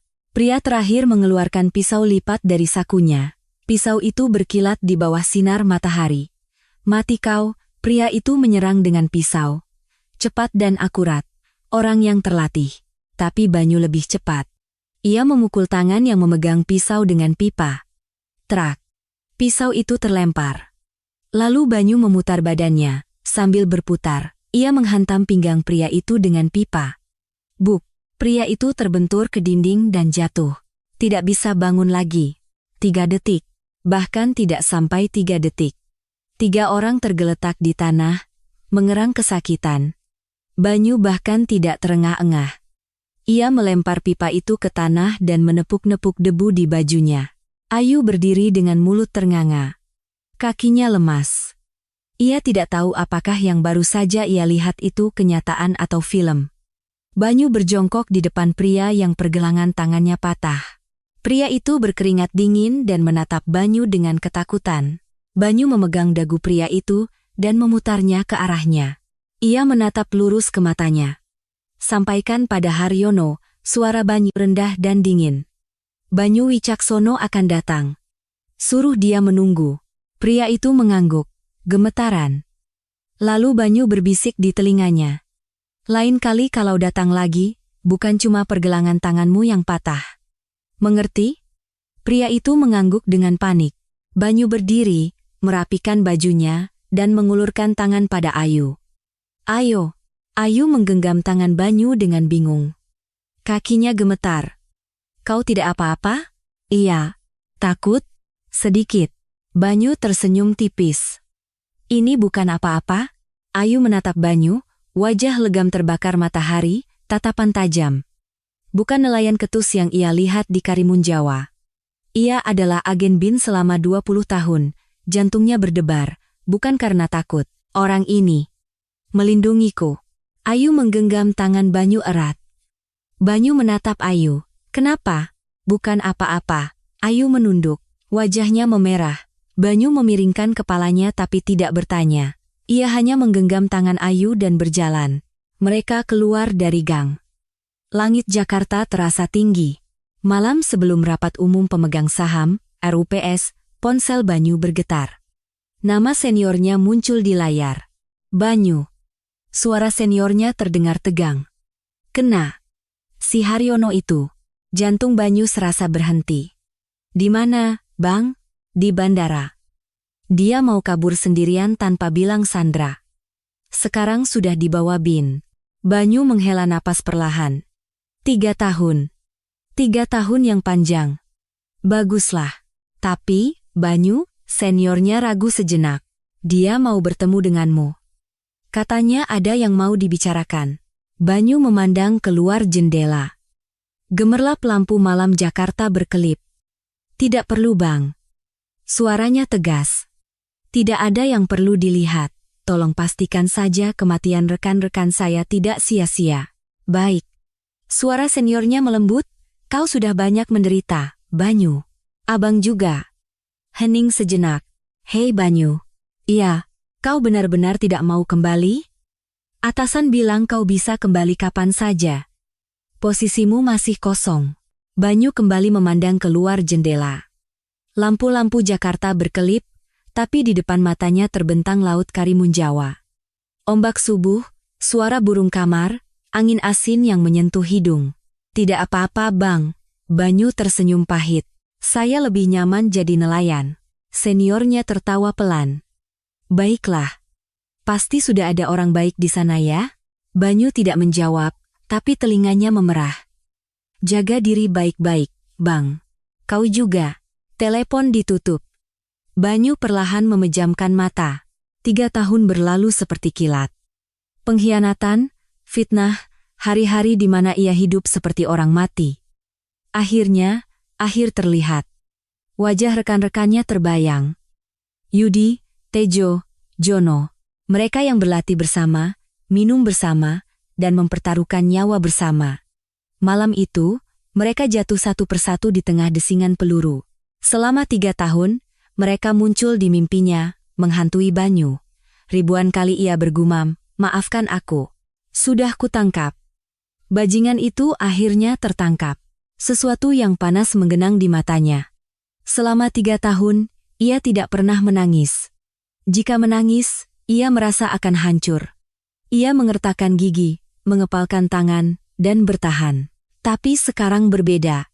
Banyu perlahan bersandar di dinding dan terduduk, air mata mengalir tanpa suara, bahunya bergetar. Ia tidak bisa menghentikannya. "Maafkan aku. Terlalu lama. Aku benar-benar minta maaf." Setelah menangis cukup lama, Banyu bangkit. Ia menyeka matanya dengan punggung tangan dan memandang keluar jendela. Selesai. Benar-benar selesai. Haryono ditangkap, nama baiknya pulih, dan janjinya pada rekan-rekannya terpenuhi. Beristirahatlah dengan tenang. Semuanya sudah selesai. Sudut bibir Banyu perlahan terangkat. Ia tertawa di tengah tangis. Untuk pertama kalinya dalam 3 tahun, hatinya terasa lega. Besok RUPS. Sekarang giliran Ayu. Keesokan paginya, Ayu berdiri di depan cermin. Mengenakan setelan hitam yang disiapkan Pak Budi. Blus sutra putih, rambut disanggul rapi. Orang di cermin adalah Direktur Utama Ayu Lestari. Bukan wanita yang melompat ke laut sebulan lalu. Aku kembali ke tempatku. Saat membuka pintu, Banyu sudah berdiri di lorong. Ia juga mengenakan setelan hitam dan kemeja putih. Sosok nelayan yang melempar jala di Karimun Jawa telah lenyap. Mata mereka bertemu. Tidak perlu kata-kata, Banyu mengangguk lebih dulu. "Ayo." Iya. Mereka berjalan berdampingan. Seperti dua pejuang menuju medan perang yang sama. Ruang rapat RUPS penuh sesak oleh pemegang saham. Di atas panggung, Sandra, Tirtayasa, dan Reno duduk berdampingan. Suasananya ceria. Terdengar tawa. Tirtayasa berdiri memegang mikrofon. Hari ini adalah hari yang bersejarah. Suaranya penuh percaya diri. Mulai hari ini, nama Lestari Ayu Kosmetik akan menjadi sejarah. Kita akan terlahir kembali sebagai cahaya global. Tepuk tangan meriah membahana. Sandra tersenyum lebar, Reno tersenyum canggung. Kalau begitu, sekarang kita akan menandatangani akta perubahan nama perusahaan. Tirtayasa mengangkat pulpennya.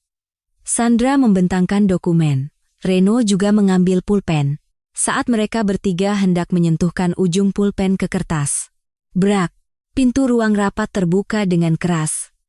Ayu masuk. Banyu berdiri tepat di sampingnya. Ruang rapat membeku. Semua mata tertuju ke pintu. Klak! Pulpen jatuh dari tangan Sandra. Wajah Tirtayasa pucat pasi. Reno membeku dengan mulut ternganga. Ayu berjalan perlahan, sangat perlahan. Melewati para pemegang saham, ia berdiri di depan panggung. Wajah Sandra pucat. Bibirnya bergetar. "Bagaimana? Kau, kukira kau sudah mati. Kau berharap aku mati, kan?" Suara Ayu dingin dan tajam. "Maaf, aku masih hidup." Tirtayasa menggebrak meja dan berdiri. "Siapa kau berani masuk ke sini?" Ia memberi isyarat pada petugas keamanan. Cepat seret perempuan ini keluar. 2 petugas keamanan mendekati Ayu. Saat itu, Ayu mengeluarkan sebuah amplop dari dalam tasnya. Perlahan, ia mengangkatnya tinggi-tinggi agar semua orang bisa melihat. "Tunggu." Suara Ayu menggema di ruang rapat. "Apa kalian tahu ini apa?" Tirtayasa mengerutkan kening. "Apa itu?" Ayu membuka dokumen itu.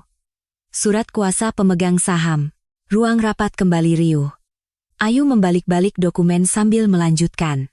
"Selama ini, Para pemegang saham yang percaya dan mendukung saya telah menyaksikan bagaimana perusahaan ini hancur.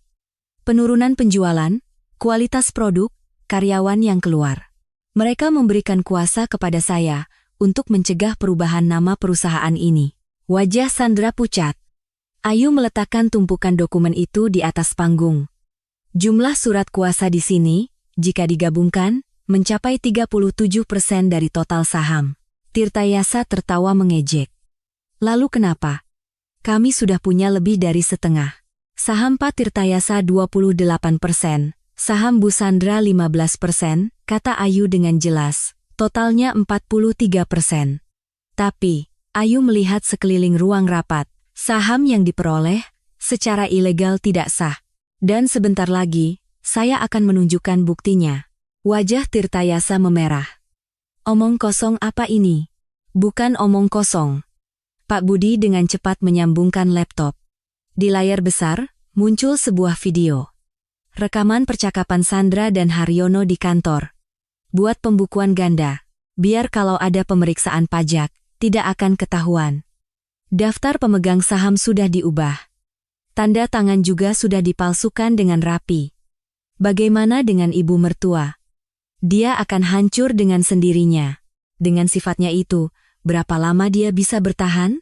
Dalam video, Sandra tersenyum dingin. Haryono ikut tertawa. Ruang rapat menjadi gaduh. Para pemegang saham berdiri dan berbisik. Apa-apaan ini? Kita ditipu habis-habisan. Ini penipuan. Video selesai.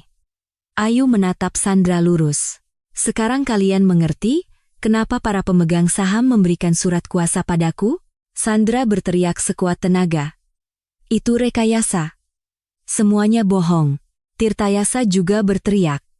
Itu semua rekayasa perempuan itu. Jangan percaya. Saat itu, pintu belakang terbuka. Penyidik kejaksaan masuk bergerombol. Tuan Tirtayasa, Nyonya Sandra. Suara penyidik terdengar dingin. Anda ditangkap atas tuduhan penggelapan, manipulasi daftar pemegang saham, dan pemalsuan tanda tangan. Sandra mundur dengan panik. Wajahnya bengkok karena marah. Tidak. Ini tidak mungkin. Ceklek. Seorang penyidik memborgol pergelangan tangan Sandra. Sandra berteriak dan meronta, tapi sia-sia. Tirtayasa juga diborgol. Wajahnya memerah karena marah, tapi penyidik memegang lengannya dengan kuat. Para pemegang saham di ruang rapat berdiri dan bertepuk tangan. Ibu Ayu. Memang Ibu Ayu yang terbaik. Bu, tolong selamatkan perusahaan ini lagi. Ayu membungkuk dalam-dalam pada para pemegang saham. Saat diseret keluar, Sandra menatap Ayu dengan mata penuh kebencian. Lihat saja, ini belum berakhir. Ayu melangkah maju dan berdiri tepat di depan Sandra. Sudah berakhir. Suaranya rendah dan tegas. Lestari Ayu Kosmetik akan kulindungi. Nama peninggalan suamiku, nama yang kubangun selama 20 tahun. Aku tidak akan memberikannya padamu. Sandra dan Tirtayasa diseret keluar. Pintu tertutup dengan keras. Tepuk tangan kembali membahana di ruang rapat. Di atas panggung, hanya Reno yang tersisa. Wajahnya pucat, tangannya gemetar. Ayu berjalan perlahan ke arah Reno. Tepuk tangan berhenti. Ruang rapat menjadi hening. Reno. Reno mengangkat kepalanya. Matanya penuh air mata. Mama, kalau ada yang mau kau katakan, katakanlah. Reno bergegas turun dari panggung dan berlutut. Mama, aku benar-benar tidak tahu. Aku tidak tahu Sandra melakukan ini semua. Suaranya tercekat. Aku salah. Maafkan aku, Ma. Reno mulai terisak. Bahunya bergetar. Ayu menatap Reno yang berlutut. Putra yang ia besarkan selama 30 tahun. Putra yang ia besarkan dengan mengorbankan segalanya. Tidak tahu. Suara Ayu rendah. Mungkin kau tidak tahu apa yang Sandra lakukan. Baiklah, itu aku akui. Reno mengangkat kepala dengan penuh harap. Tapi, suara Ayu setajam pisau. Yang bilang mama memalukan itu kau. Yang bilang jangan datang lagi juga kau. Yang melihat menantunya melempar uang pada ibunya dan diam saja juga kau. Air mata menggenang di mata Ayu, tapi tidak jatuh. Saat Mama diusir dari perusahaan, kau tidak pernah berpihak padaku. Para pemegang saham, orang-orang asing itu, mereka percaya padaku. Tapi putraku sendiri tidak. Suaranya bergetar. Aku juga tidak butuh putra sepertimu. Wajah Reno hancur. Mama. Mama. Ayu berbalik.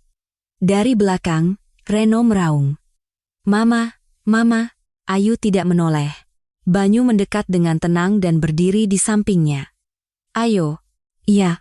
Mereka berdua berjalan keluar dari ruang rapat. Di lorong, Ayu berhenti. Ia menangis. Ia mencoba menahannya, tapi tidak bisa. Rasanya tidak nyata semua ini sudah berakhir. Banyu memeluk Ayu tanpa berkata apa-apa. Dengan tangan kasarnya, ia menepuk punggung Ayu dengan lembut, kau sudah bekerja keras. Ayu menangis di pelukan Banyu. Air mata yang selama ini ia tahan tumpah ruah. Setelah menumpahkan segalanya dalam tangis, hatinya terasa lega. Sambil memeluk Ayu, Banyu berkata, aku pulang duluan. Iya, ke Karimun Jawa. Aku akan menunggumu. Ayu mengangkat kepalanya. Banyu menatapnya. Kalau urusanmu sudah selesai, pulanglah. Jantung Ayu berdebar. Mas Banyu. Ini. Pengakuan cinta? Banyu tidak menjawab, hanya memeluk Ayu lebih erat. Air mata kembali menggenang di mata Ayu. Kali ini bukan karena sedih. Aku akan segera pulang. Iya.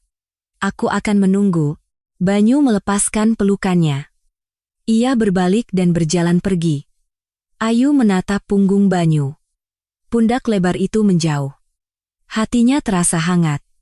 Aku akan segera pulang. 2 bulan kemudian. Desa nelayan di Karimun Jawa. Banyu sedang membereskan jala di samping perahunya. Sari, yang sedang membereskan pelampung tak jauh dari sana, berteriak. Mas, sudah mau makan siang? Iya, sebentar, ini selesai dulu. Banyu baru saja hendak berdiri ketika terdengar suara TV dari warung desa. Berita selanjutnya. Mantan Direktur Utama Lestari Ayu Kosmetik, Ayu Lestari, menyumbangkan seluruh kekayaannya ke Yayasan Pencegahan Bunuh Diri.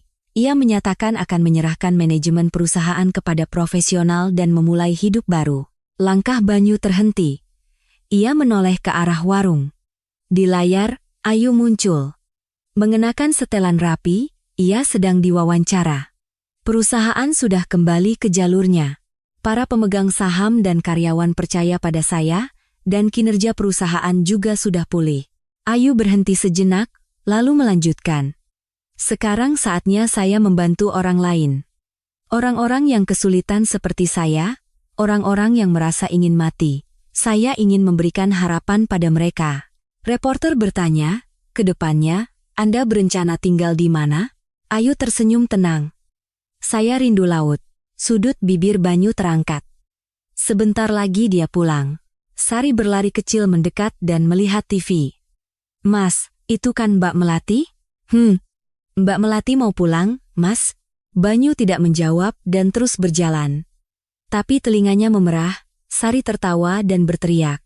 Mas, telinganya merah. Berisik. Bentak Banyu, tapi langkahnya terasa ringan. Laut berkilauan di bawah sinar matahari. Burung camar terbang dengan tenang. Sebentar lagi, Ayu akan kembali. Setahun berlalu. Sebuah rumah baru berdiri di desa nelayan Karimun Jawa. Rumah tua tempat Banyu tinggal selama 3 tahun telah dirobohkan dan diganti dengan rumah 2 lantai yang baru. Rumah peninggalan ibunya kini menjadi rumah indah berwarna putih dengan atap biru laut. Lantai 1 untuk Banyu dan Ayu, lantai 2 untuk Sari. Mereka bertiga menjadi keluarga di bawah satu atap. Pagi hari, Ayu sedang menjemur pakaian di halaman. Sari membuka jendela lantai 2 dan berteriak. Mbak, Mas Banyu kemana? Ke laut. Katanya mau perbaiki perahu. Sarapan? Sudah makan seadanya. Aku siapkan sarapan, tapi cuma makan beberapa suap terus pergi. Sari menghela napas.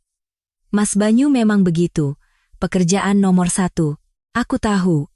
Setahun ini aku jadi tahu. Ayu tersenyum.